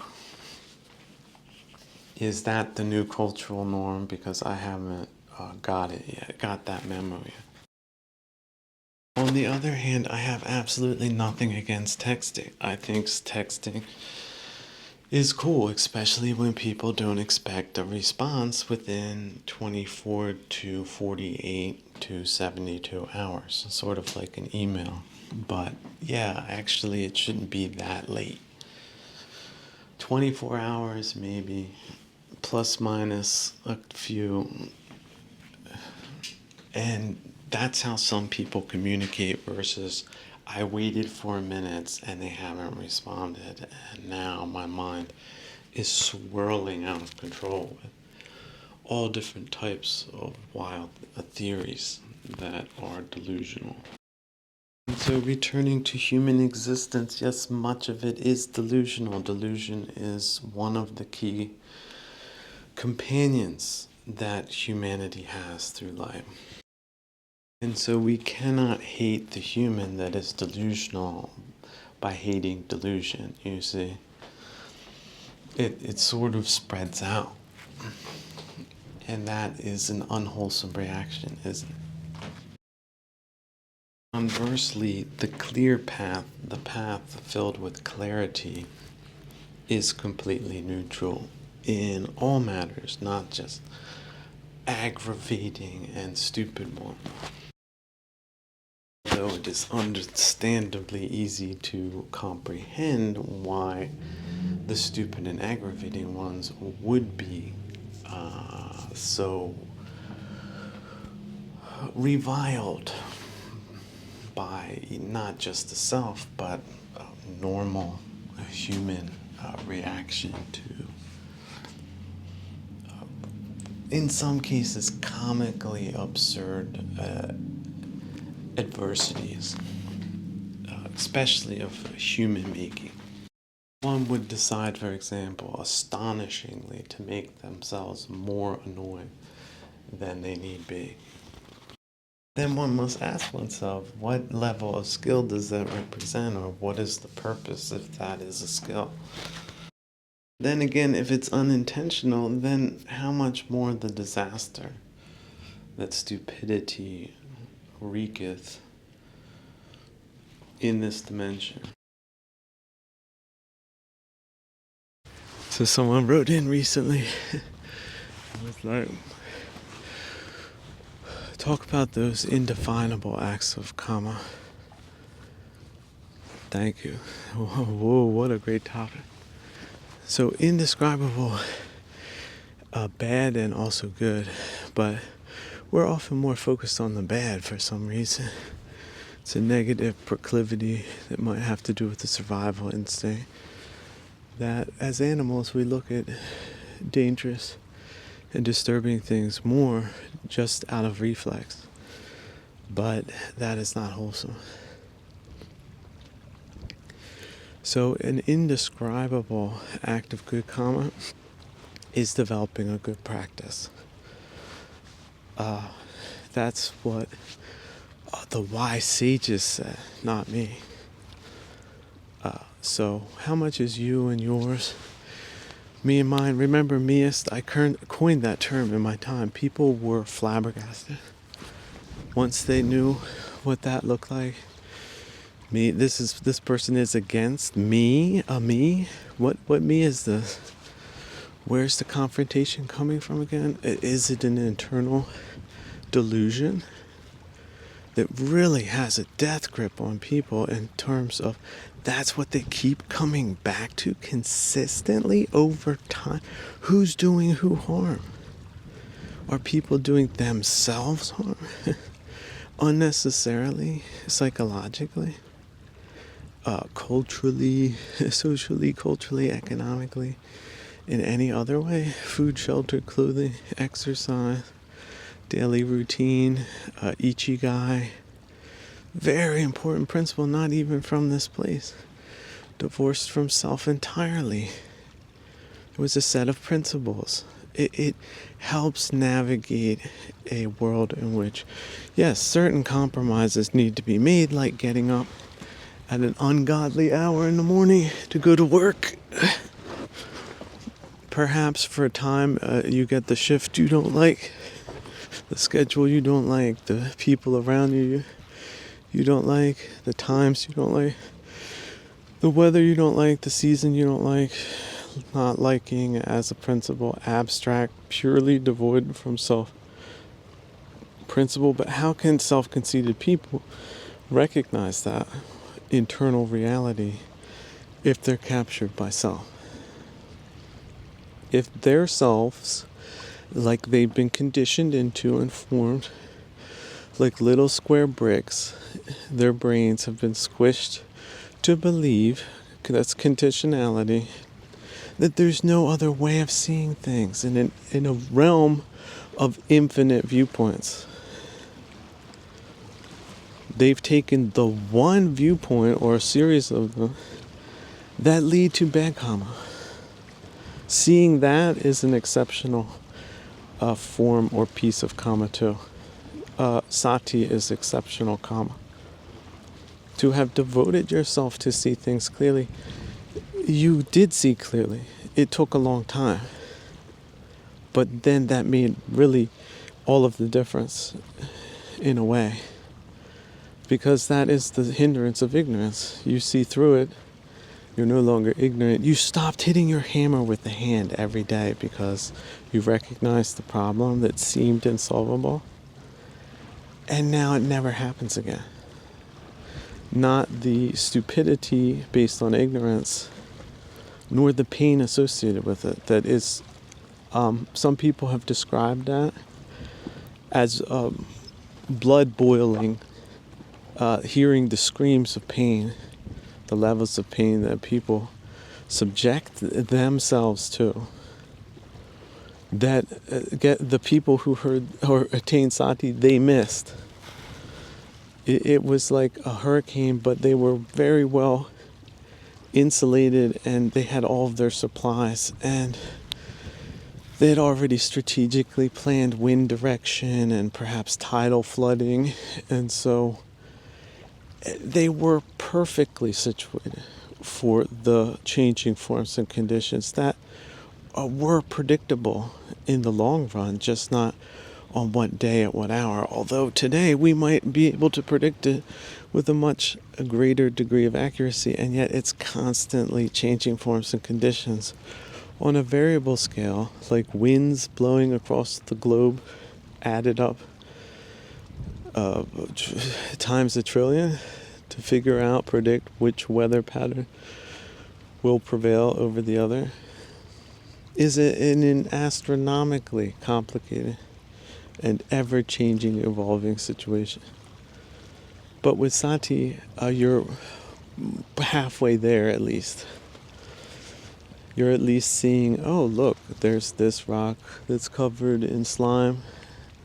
It's very slippery. It has that sort of deceptive slime coating on it. It looks to be very scratchy, kind of grit-like, abrasive quality that most of the other stones have, but it just looks that way. But it's as slippery as an eel's back. Why are eels' back slippery? Well, they have the same type of stuff. I mean, they also have oils. And I'm sure there's some protochemical or some petrochemicals that have covered some of these rocks too, and other algae. Have you ever seen algae? How slimy that is? Slippery, viscous that is. As a scientist, which is what I was famous for in my time, I guess. Or maybe not. Yeah, that's slippery. You see how you can, people who know what I'm talking about, on a rock that looks dry. Will even an experienced climber or someone who believes in themselves see, but they weren't climbing in that specific microclimate, right? So it's going to take one time at least to discover that such a substance and the appearance of a thing exists that one can describe as deceptive, but in a neutral way. It didn't know you would be climbing in the noonday sun, so it had like almost a dusty dryness to the exterior of it, and then would place the foot in a vertical fashion on it, expecting a sure grip. As a triple, quadruple gold medalist and numerous sports and other things that people consider to be difficult. Bronze, silver, and gold. Not bronze, but on the way to it. Maybe never got there because of a slip like that from a height.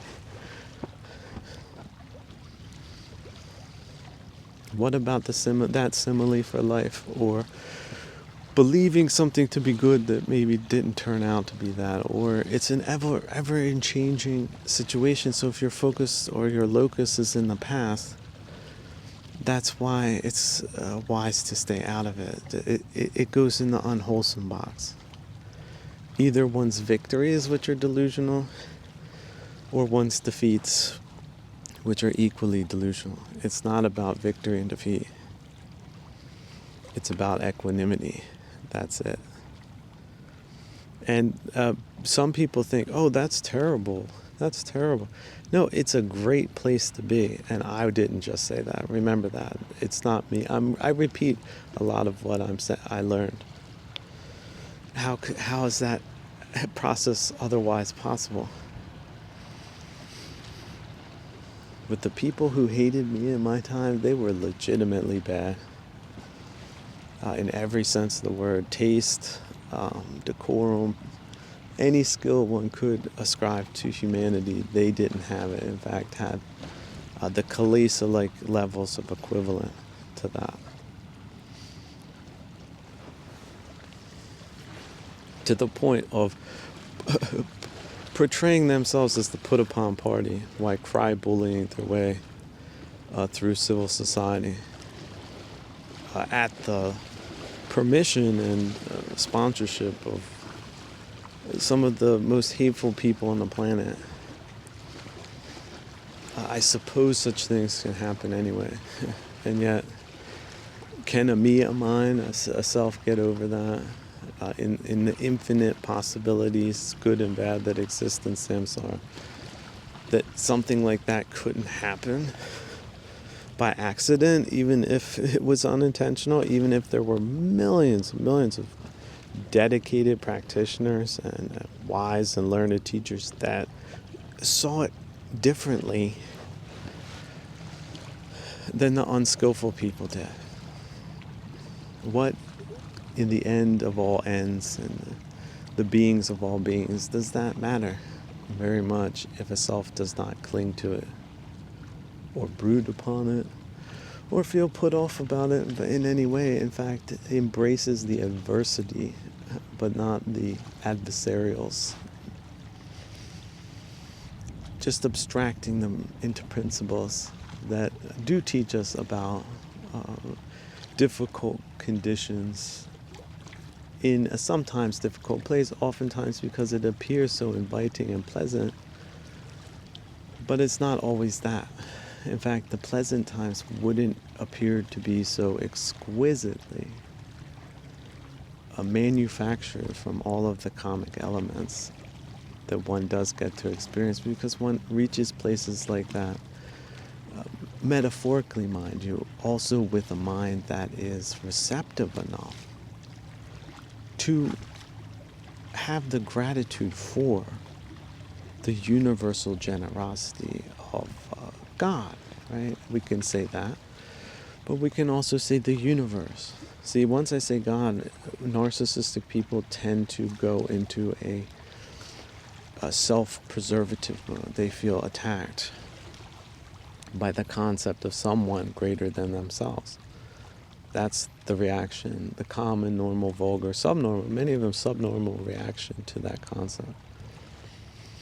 But so that should just be an indicator. There's no way a human could comprehend God or the universe in its entirety. But one's reaction to that idea, again, it's the big babyist, meist syndrome. It's a psychological one that gains in complexity over time, especially in its abilities to beguile the people who are captured in self. Captured in how about this? Status, social status is a capture. I'm considered by the people in my immediate vicinity to be moral, pseudo-moral kind of person, but I do terrible things objectively that make no sense strategically, are essentially perpetrating a super fun site culturally, for great people, by the way, and all of their children that inherit a planet that's filled with sanity, wholesomeness, and health, or the opposite of that. The point is that there are better ways of doing things and proceeding, and doubling and tripling and quadrupling down of delusional social narratives is something that people can also be dissuaded from doing, and then just take a radically different perspective on what's left, what's going down, what's going up, and where can one adaptively apply wholesome principles to places and people that are capable of and worthy of maintaining them. That, yes, we look qualitatively at socioeconomic and political questions, but primarily it's a psychological and spiritual exercise, one of wholesome cleansing to the point of wisdom, not to the point of naivete, which is where many of the pseudo-happiness people end up plateauing, and the plateau is pretty low too, because they're setting themselves up for failure, something that can't be maintained or shouldn't be maintained through all seasons of life. Someone just died that was close to you. Where's the range of emotion that humans have been known to possess, at least some in supernormal qualities, to transcend the suffering that is commonly associated with such common occurrences, and can certainly end one's life prematurely or greatly hamper it with unnecessary suffering. For example, just one example of infinite variables like that: irritants, annoyances, disturbances, side trackings, usurpations, interlopings that come into our lives. Everything was so perfect just 1 hour ago, and now it looks like this. Kinds of occurrences that unprepared people, they get whacked in the face with a baseball bat with things like that that happen. So learning how to duck or being away from where things like that happen, it just massively improves the probability of success over time as a strategic principle. So again, why would strategic principles like that be called into question? Well, people have the most asinine kinds of explanations and doubling downs again and circling backs to failed ideas that create bad moods and then bad outcomes.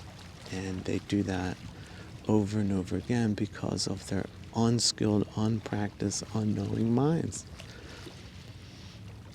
That's why the person who heard this, I never grew up with you. I'm not in your vicinity. I'm not talking about you. I might not even be from your country. I might not be from your state, your town, your region, your family, your extended family across the globe, right? Vis-a-vis other people that aren't extended family, people, interlopers, in fact, right? Invasive species like in Florida, the iguanas and the pythons, that's what they are. If you're an environmentalist that cares deeply about that mind-blowingly awesome biotope that's got millions of years behind it in its beauty, to work with those principles and create environments that are appropriate to the natural landscape is the definition, the principle of stewardship. And only few people understand it, especially culturally curating kinds of people. There might be 100 of them on the planet right now, maybe 1,000, but not much more probably. And yet no one thinks in a minute about culture, but it is important for people to thrive and to be healthy, not just feel healthy, but to feel healthy too, is to redefine the concept of health in a totality that up until now has not been possible for reasons of unknowing.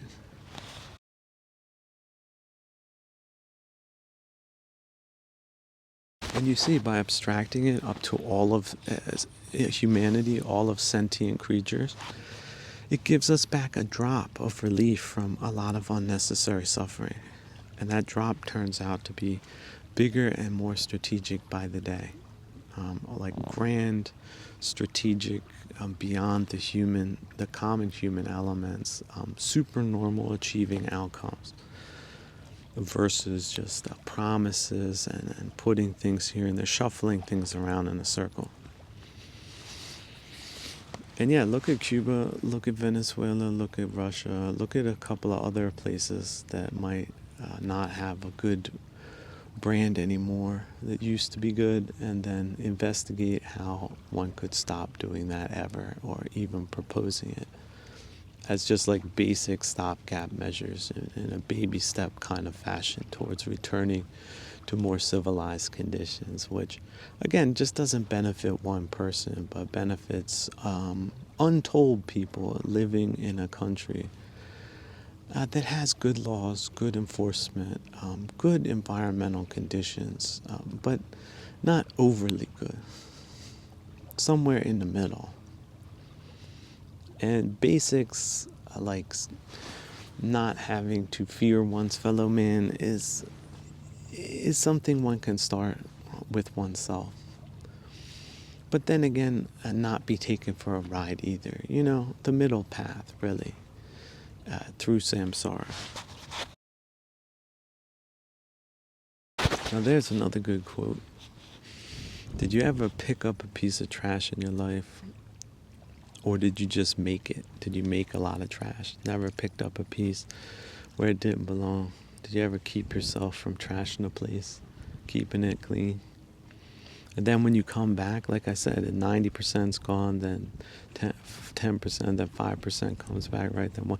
And then it's like every other, like 20th or 50th, or it never comes back.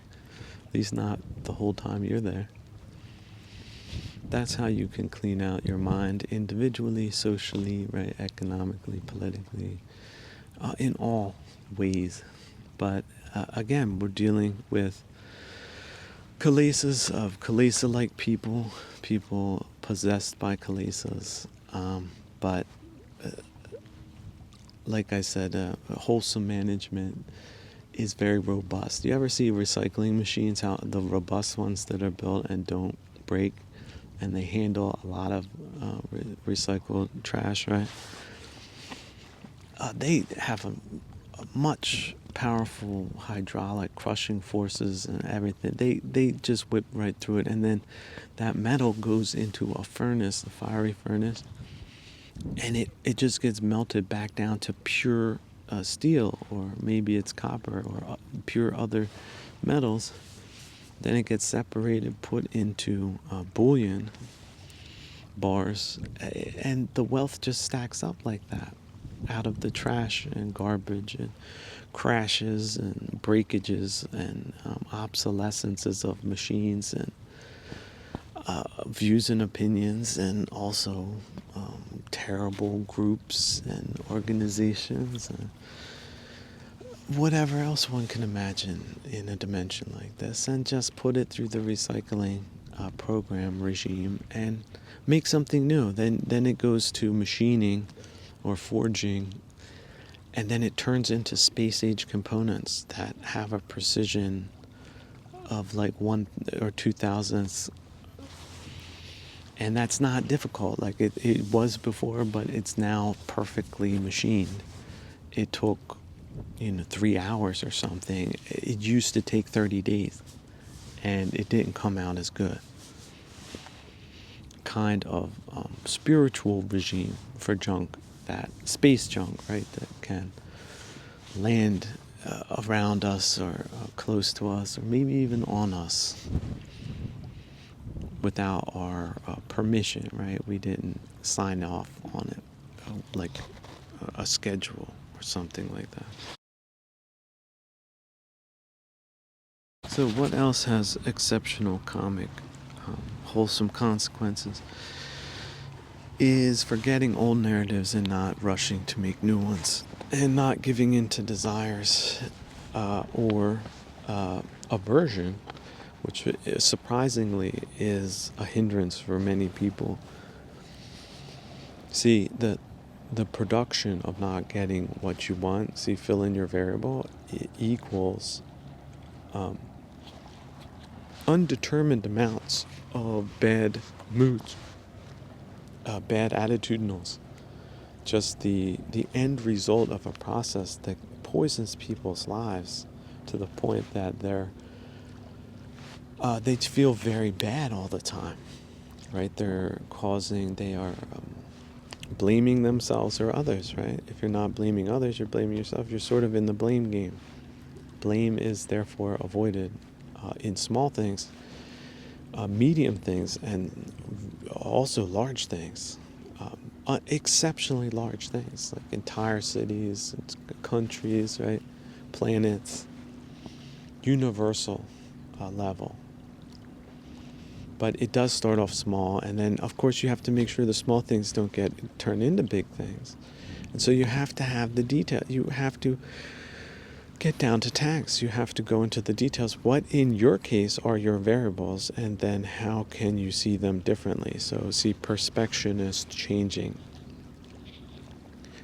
The people that manage to do that on like a laundry list of 1,000 things, they started off when they found the first 5, they were appalled, but they thought the project was over. But then, like I said, 1,000 later, they never lost the student mindset. They were the best embodiments of students.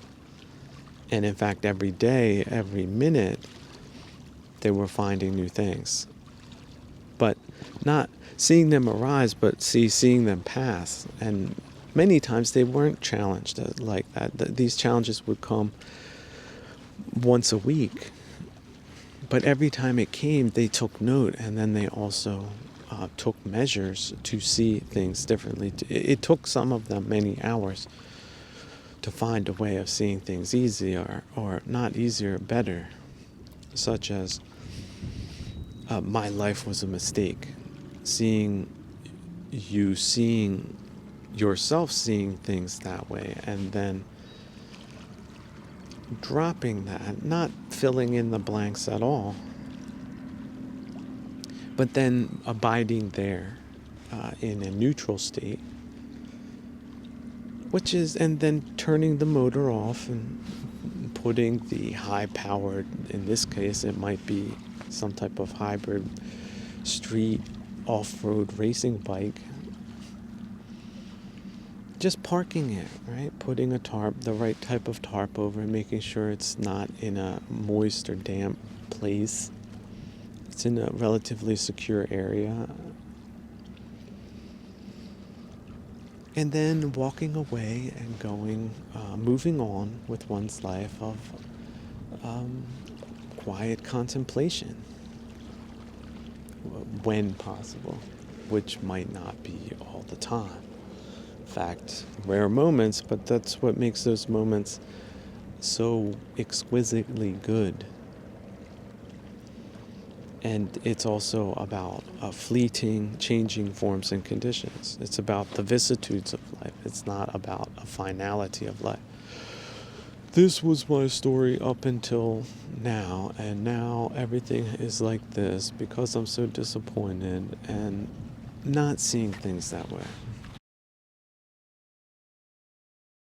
So another way of seeing it is that we have our spiritual vessels, and sometimes based on weather, changing forms and conditions, we can take on water for a time. Some of our boats are leaky.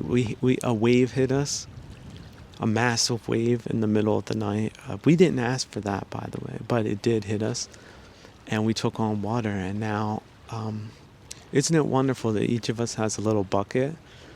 Some of you might just have like a soup can with the lid off, but guess what? The only thing to do now is to start bailing that out, one scoop at a time.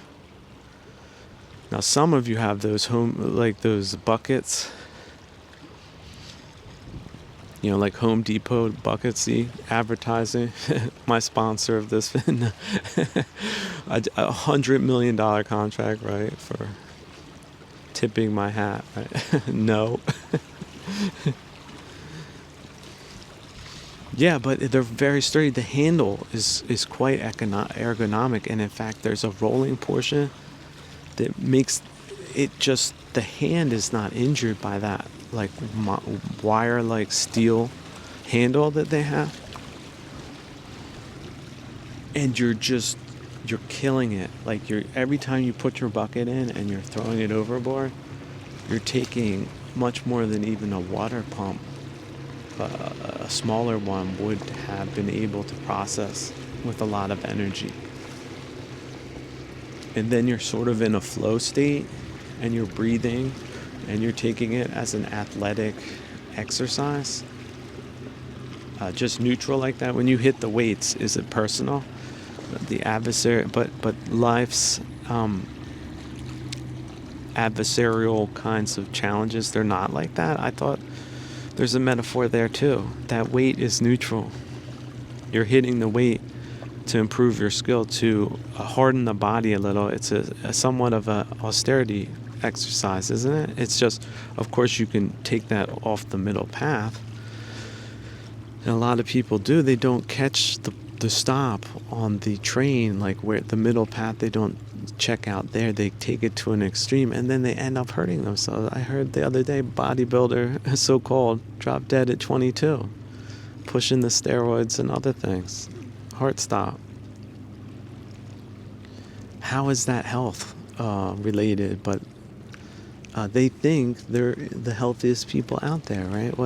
What delusional, bizarre kind of mind frames have they gotten themselves into? Can they get themselves out of it? No. Is it fatal? Is that how karma works? Or can you catch yourself before it gets that far and reverse course, the bootleg turn, as I called it in my time?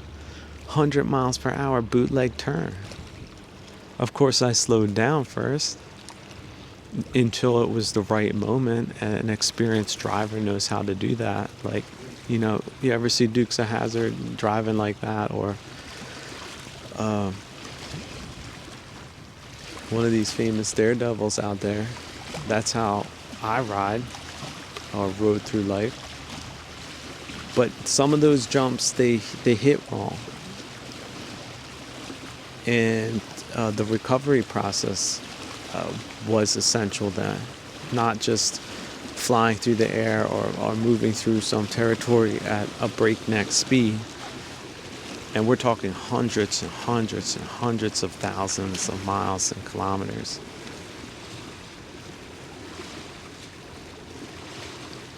The marathon of life. You want to talk about Iron Man or Iron Woman competitions? Yeah, get through this life and then let's talk.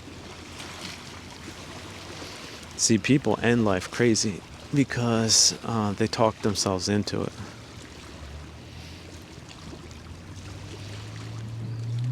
And they really don't like spiritual practice. They don't like people proposing a universal kinds of explanations for things. They like to get down to the pennies, you see, where they are, because then it makes sense in their rational framework. But the supernormal, that they have no time for that. They're concerned with worldly matters, like Patuginas are concerned with.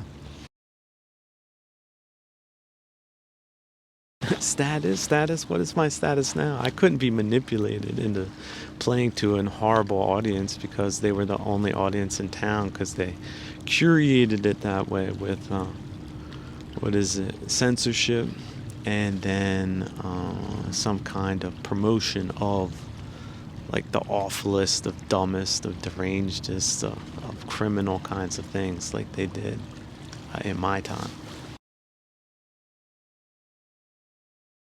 But then again, what trumps the individual? Social can trump, it can mislead. We look through the vicissitudes of history, at least what we know of it, just terrible, awful things happening by the worst of things based on ignorance and not knowing and unskillfulness and all the unwholesome emotions like greed, ill will, and desire, right? And delusion too. And annoyance and meism. We know what this world is like in some places now, thanks to the excellent journalists, I have to say. Some of them, a few of them. We did have a time, there were like maybe, I don't know, who knows how many. But some journalists have really done us all a public service by exposing just the horrors of mismanagement of this time, and then how they pull it off with a PR campaign. They're the greatest, right? Nothing sticks, and keep that money flowing, and they know best where to put it, right? Because they don't know how to run an economy. It's just sort of a for them and friends enterprise. Who would have thought such a thing was possible in a time like this? Wouldn't it be easier to focus on this or thing or that thing, or, oh, this enterprise is very important, instead of strategic concerns like that? What about engineers and planners and people that make things work? What do they think? Did anybody ask them? No, they're censored instead. Is that a feedback loop? Oh, is that how these things propagate and are perpetrated? In the dark? Nobody knows nothing? It's sports on TV and non-thinking hectorers and lecturers on the radio with ideological think tanks behind them that are antithetical to good people's interests. What? That sounds that sounds crazy. See? But comedy isn't crazy if it's true, and you could still laugh about it. And it's not everywhere. It could just be a passing phase. Like, remember Gap? Gap sometimes had cool clothes and advertisements, and then they had a period of atrocities, and people just looked stupid as hell, and the clothes fell apart. And but they're not doing that now. They look cool again, and are doing well, are in a good place. They're happy and as can be, but not always. That's awesome. That's wishing people well, isn't it? Not that they look goofier and act goofier over time. Just out of strategic concerns, mind you, not any self-interested kind of angle on that, by the way. But then again, coming back to the people bailing out water, I salute you all. Don't take on it any more than you have to. In fact, the less you take on, the better. But never forget those skills and use what you have at your disposal. It's all you got at the moment. So, and remember, change positionality, but get yourself into a place, again, a microenvironment, because we're always dealing with microenvironments. And then take a good position, but then take another position. And then go between resting positions. That's sort of it. You're traveling to a place, and then you're resting in a place. And so you can rest in samadhi. It's a location you know, but the locations change, but you initiate samadhi once you get to suitable locations. And locations in solitude are very well suited to allowing one to enter into the state of samadhi because one's not being attacked by environmentals. It could just be noise pollution. Someone walking from A to B has distracted your mind. And now you're dealing with some worldly kind of situation. But in solitude, there are no annoyances.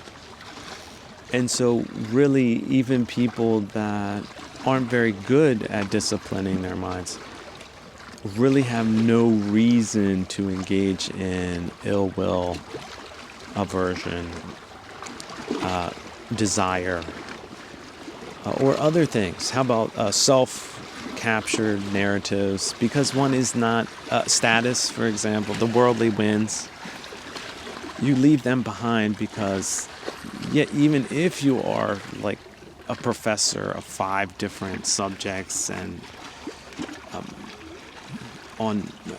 have been named to multiple university faculty departments and things of that nature, in solitude nobody cares except a sense of self, and then you can confront that.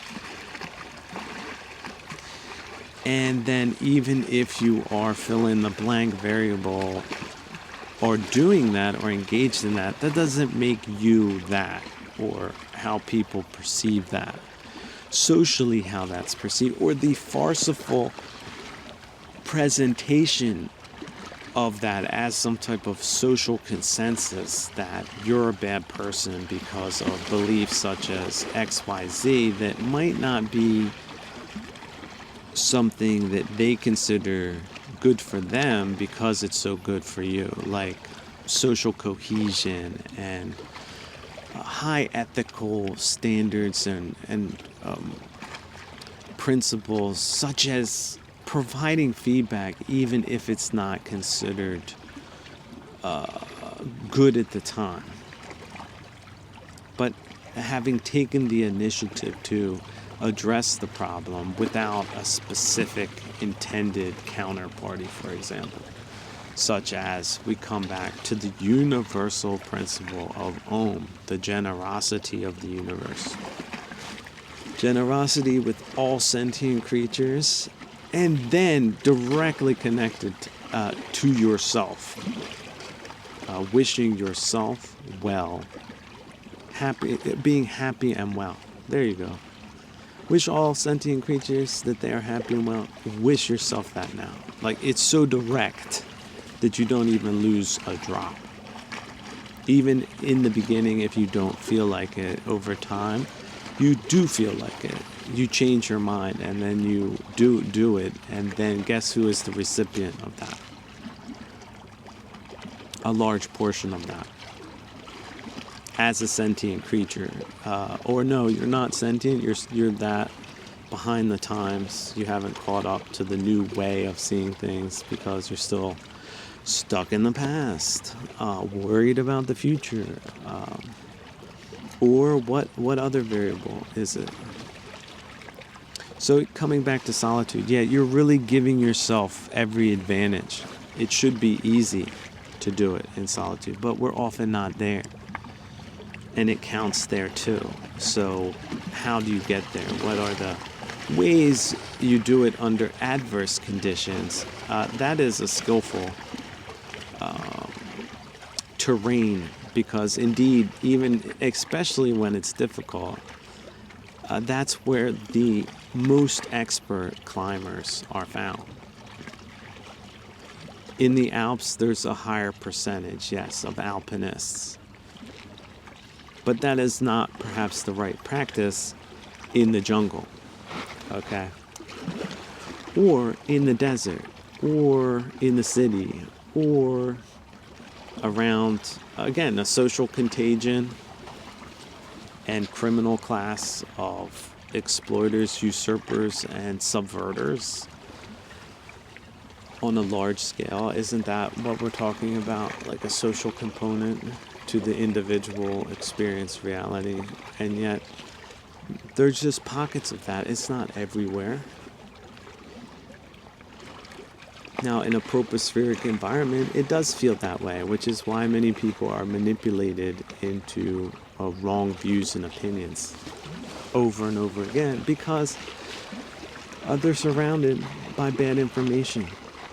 Information control that has driven them off a cliff in every imaginable way to handicap and destroy them, because it was a method of war, or has been used in war by warlike actors, and it had to be subtle enough to work, to be effective. And so they did invest in that, and they waged war against us.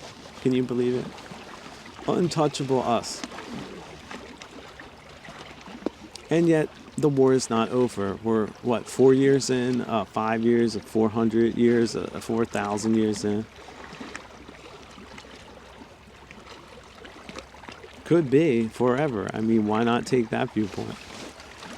A war for resources, a war forever, a war for status, right? Instead of genuineness, status. These are questions Lao Tzu, for example, meticulously analyzed and unlocked and presented on the table. This is so clear. But some people have read his books and they forgot. And so they're lost. With the amount of time that they forgot those principles, or we forget good principles, good views and opinions, right effort, sati. So when we forget those things, what happens, dear friends? What?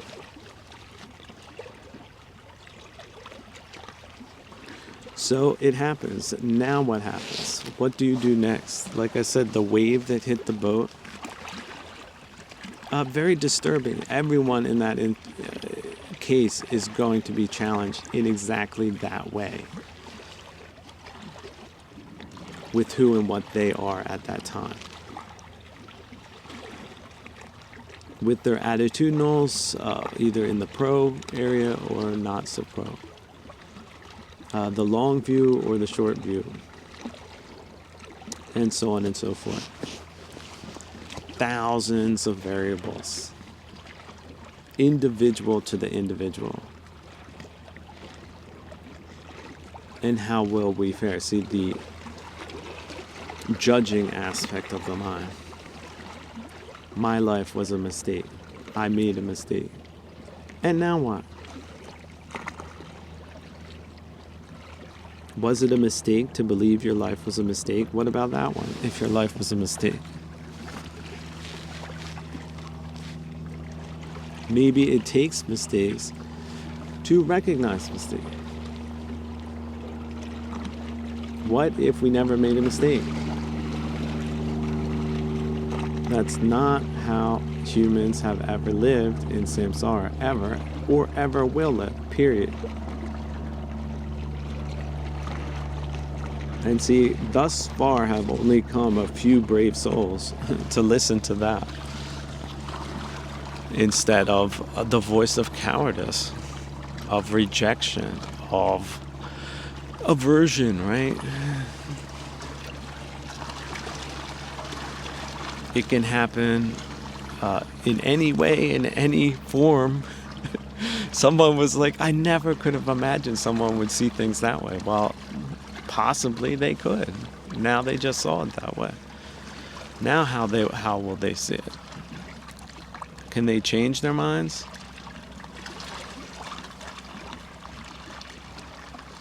Can the analysis of such things or realities change when changing forms and conditions is a given, and now everyone is with the new way of thinking and doing things, and then things are done in a better way. And oh, that place you used to go to work, no, you don't go there now. You go to a modern building that has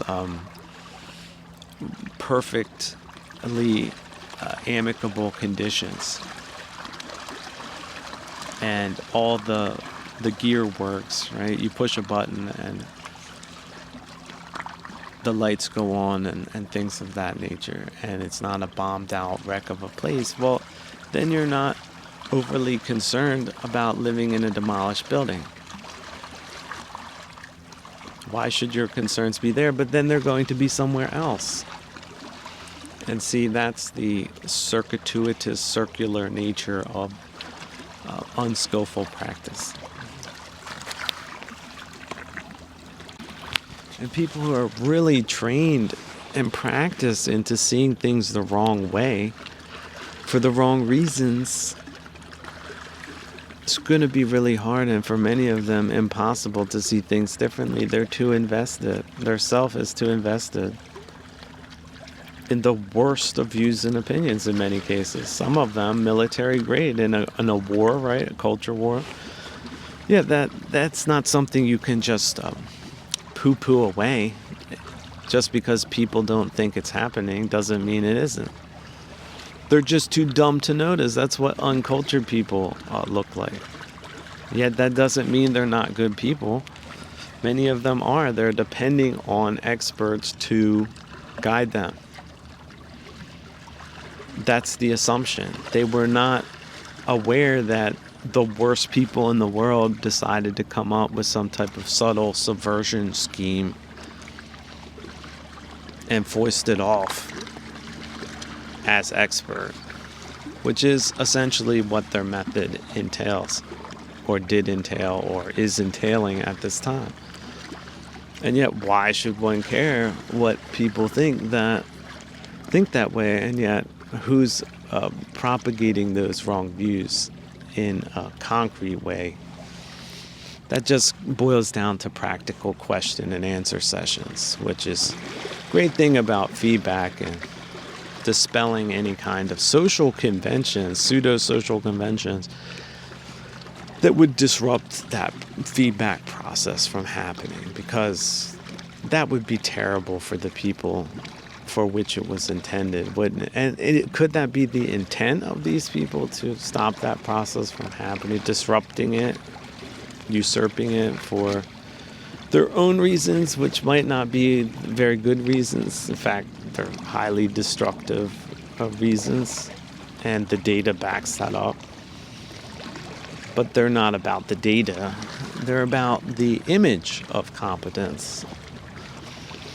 Because then we're back to a public relations campaign that can be applied to anything, and anyone can pay for it.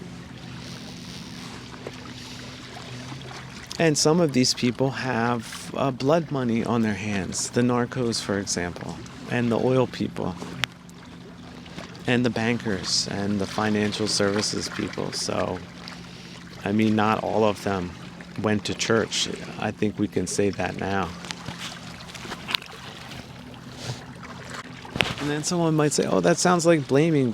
No, let's stop short, friends, of blaming. Let's go on the middle path to sati instead. And then strategically ask ourselves, maybe we have been seeing things the wrong way by allowing these things to just continue and not to address them forthrightly, and then perhaps removing status points from the people who shoehorned that hot load of nonsense into the public forum, presenting themselves as nothing but the arbiters of public opinion while this whole process was ongoing.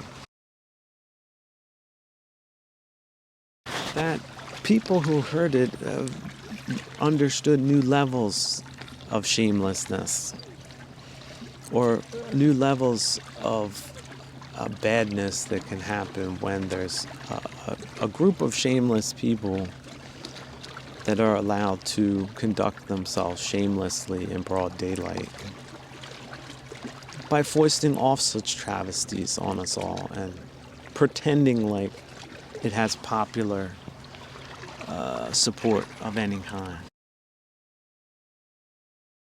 Not just for high philosophers, mind you, but the common people as well, in fact, specifically now.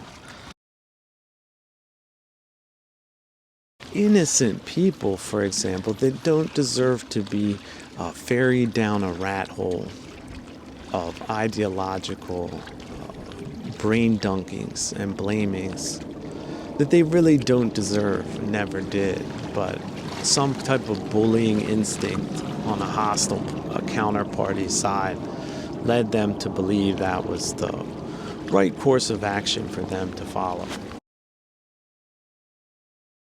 which they backed like some hobble horse pumped up on steroids in someone else's racetrack to throw the event, so that they could flip the house, and then it's their house, right? And then they have the stuff, and the claim that they come from terrible places, that then evaporates because they own the other place, because that's how they attempted to do it. And some people were asking, well, what is samadhi? What is samadhi? Well, samadhi is you're able to, just imagine you have to adjust your headgear. You're sort of in an area on the border of a desert, but you weren't there before. And so you have different garment items that you can use. For example, it's blazing sun, but it's cool with wind, and it's sunny, but it's sort of the first days of spring, and so you didn't bring your sunscreen with you, but the sun is just blazingly hot. In fact, it's closer to the planet Earth, and so you have to do an improvised covering your head. You're improvising your headpiece or your head covering. It requires you to sit down and make conscious arrangements. Moving it this way, but then, for example, your hair might get into your eyes, and then you have to reposition it. Then you can't hold the one cap underneath a tunic, for example, or a head scarf, and so on and so forth. And then there's this kind of clasp that has to go there in order for it to not blow in the wind. But see, you have to sit down first. You collect some experiences and then sit down and adjust your headgear because you're moving in, or the environment has changed. And you're going to be generous with yourself to make sure that your skin is being protected by the sun without sunscreen as best as it can. But then also you're not rushing around through life because you've organized it in such a way that you have regenerative episodes or periods of time that are filled with nothing, so that you can devote yourself to doing that instead of just running around. Like the skin, some of these people who are running around out there, their whole faces are like leather. And they've never applied any moisturizer or protective ointments. And they're standing in the sun all day, aggravation of their mind, and it withers them. It burns them. It is irritating. And they have no idea how to protect their skin, let alone care for the skin that they have left. A lot of them, they're just like husks, like a basketball that's been left outside for 3 summers or something. Just a little pile of mess. But that's psychologically and spiritually too, the equivalent of that.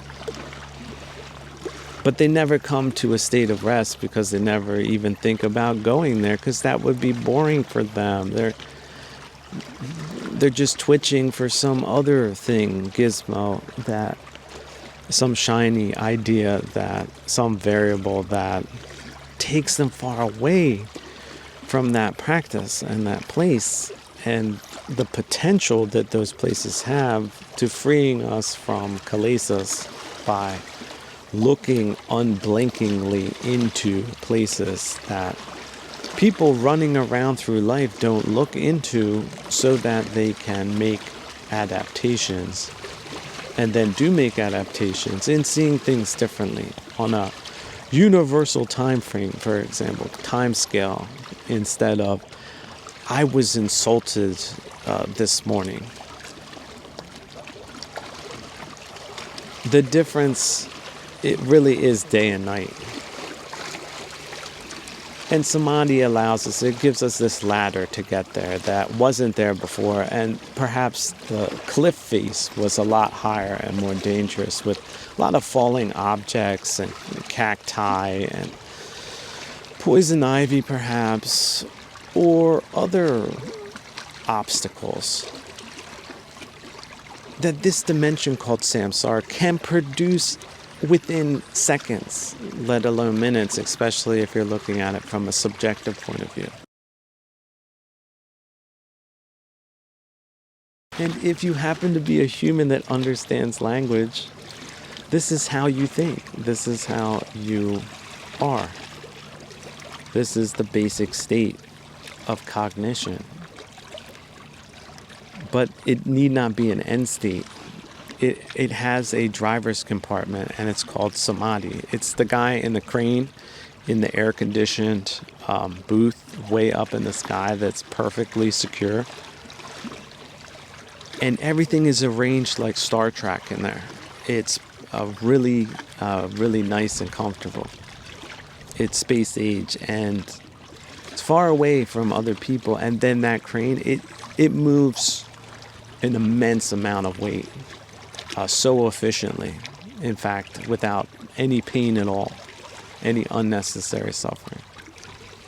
With the push of a button and some joysticks, fun little gizmos, fun little reminders and indicators. Oh wait, look, I'm attempting to lift this load, but look at this. I can see the weight precisely down to a kilogram. And then I have my range, and then I have fail-safes that are ready to go that don't let me lift 3,000 pounds when it's rated only for 2.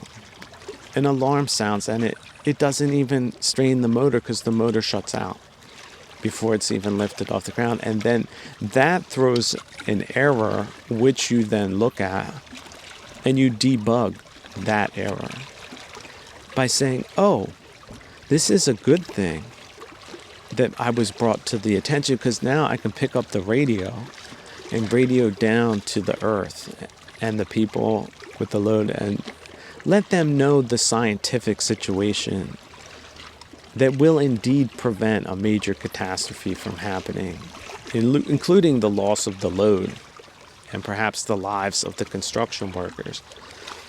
And then other arrangements will be made. And in due process, that some people might have to restack it on different pallets. The goods are transported to a better place. It's just, it takes a little bit more time to do it differently, the right way. And then behold the failsafe, the kill switch. It doesn't get activated because they stack the pallets in manageable increments. In fact, they didn't decide to max it out. They went 20% below just to be reasonable. I mean, that's not perfectly safe by any means, but it's a lot safer than 101%. And so manage your stress loads like that. If your crane is not rated for 2,000 pounds, don't pick it up. It might just be rated for 10. It might just be your arm. You're not in a crane because you haven't gotten there yet. It's all you can carry with your hands. Well, then carry that, but don't carry any unnecessary weights in your mind. Let that be free, at least. Start there. And start with the small things that you can do, and then work your way up to the big things, but maybe not all at once, and then maybe not the big things because you forgot about them, or they're not so big anymore. And then that's how you get to new levels of liberation and awareness.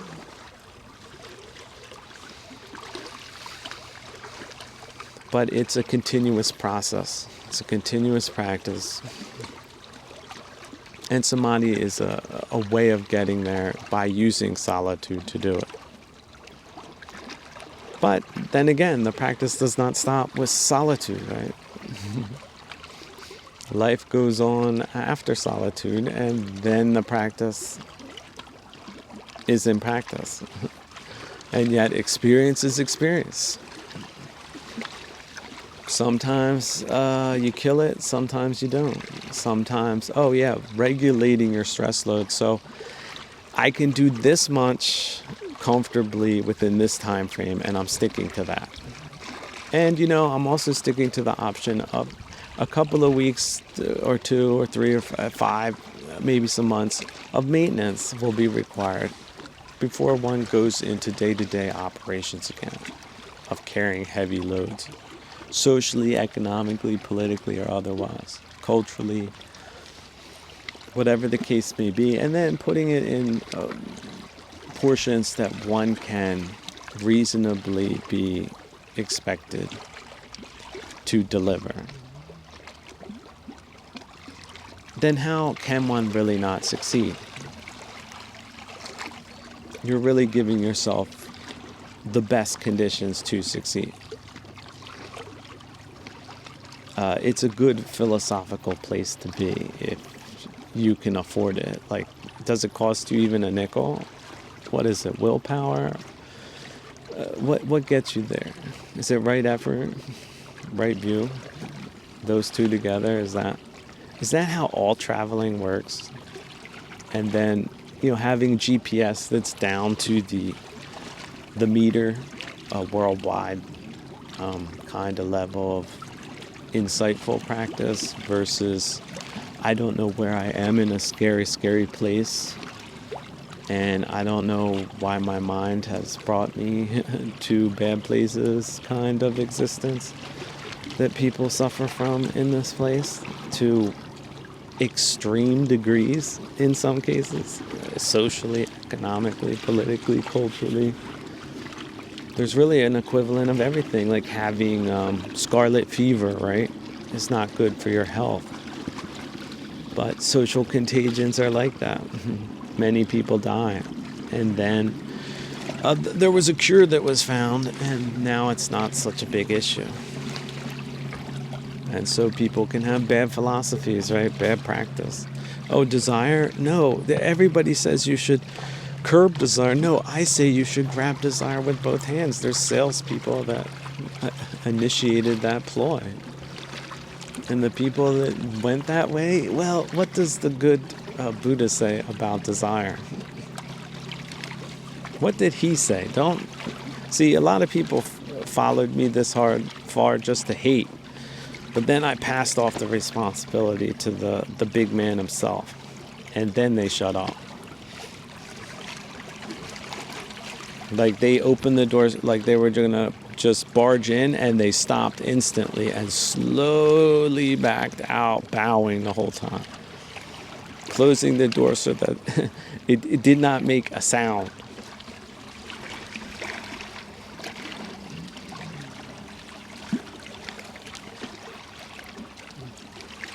That's how the tables were turned on pseudo-social moralizing factions in my time.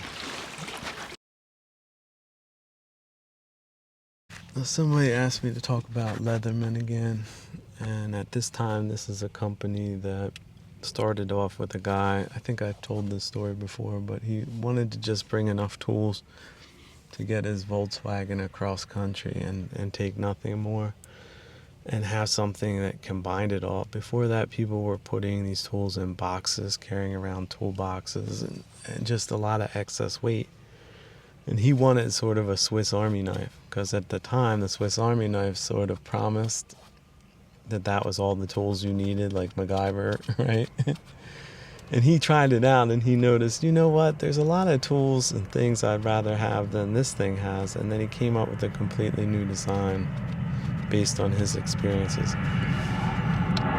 And that design achievement was then passed down and put into production, and then it fell into the hands of people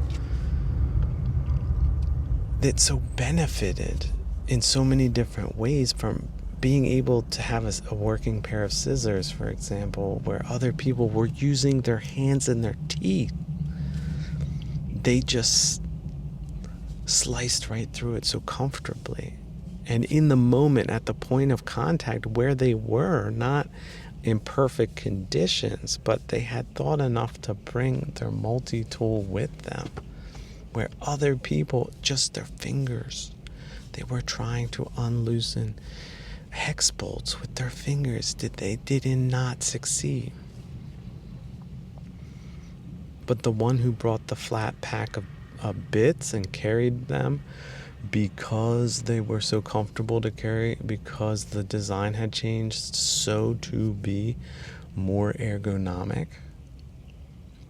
Dear friends, they had the bits with them, and then they turned those hex bolts, and then they were on their way.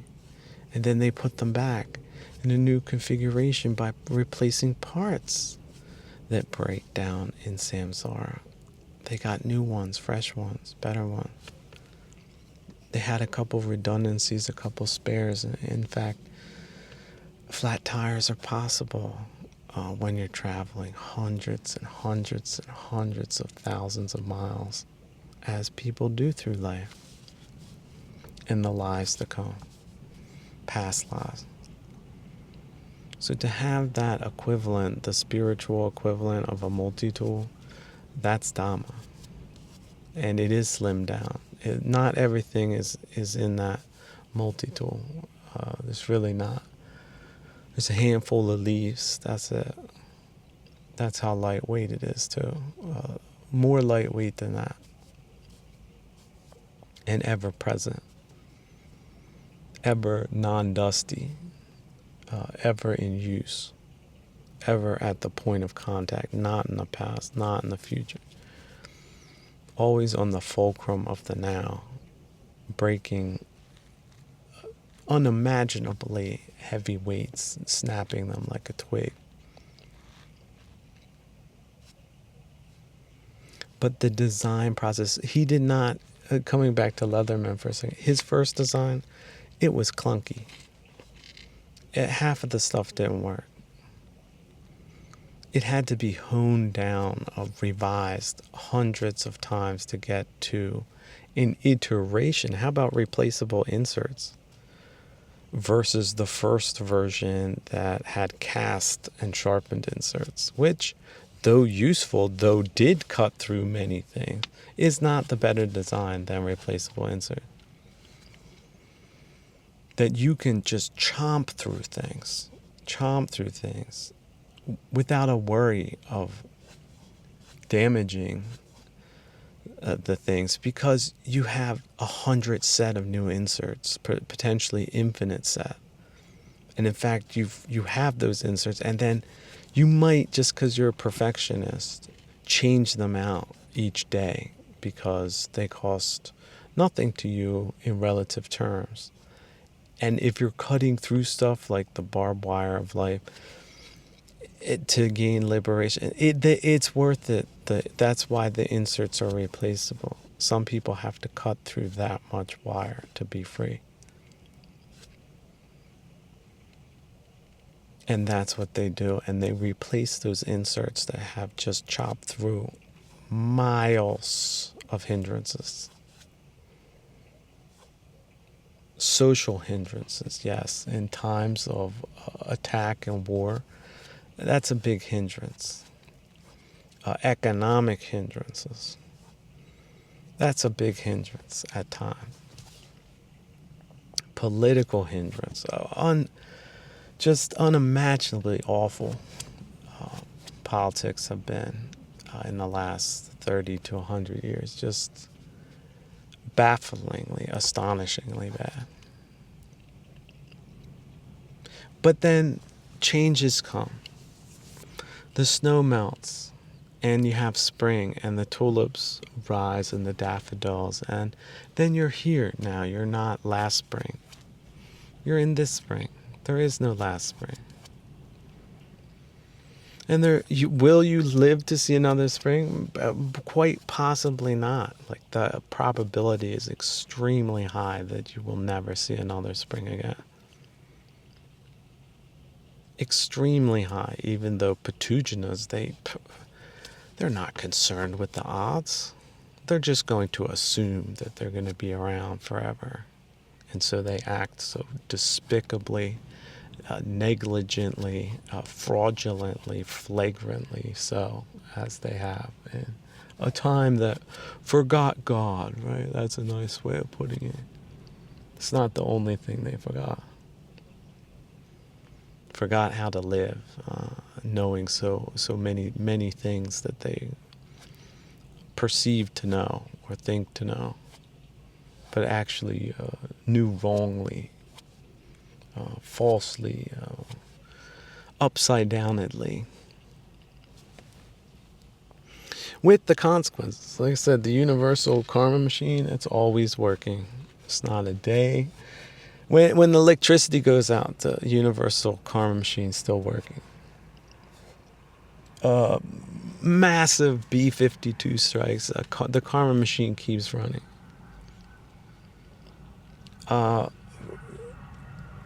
Appropriations and insults and subversions of all kinds. That karma machine, it's as if nothing has affected it at all. You could fly an asteroid in there and it wouldn't skip a beat.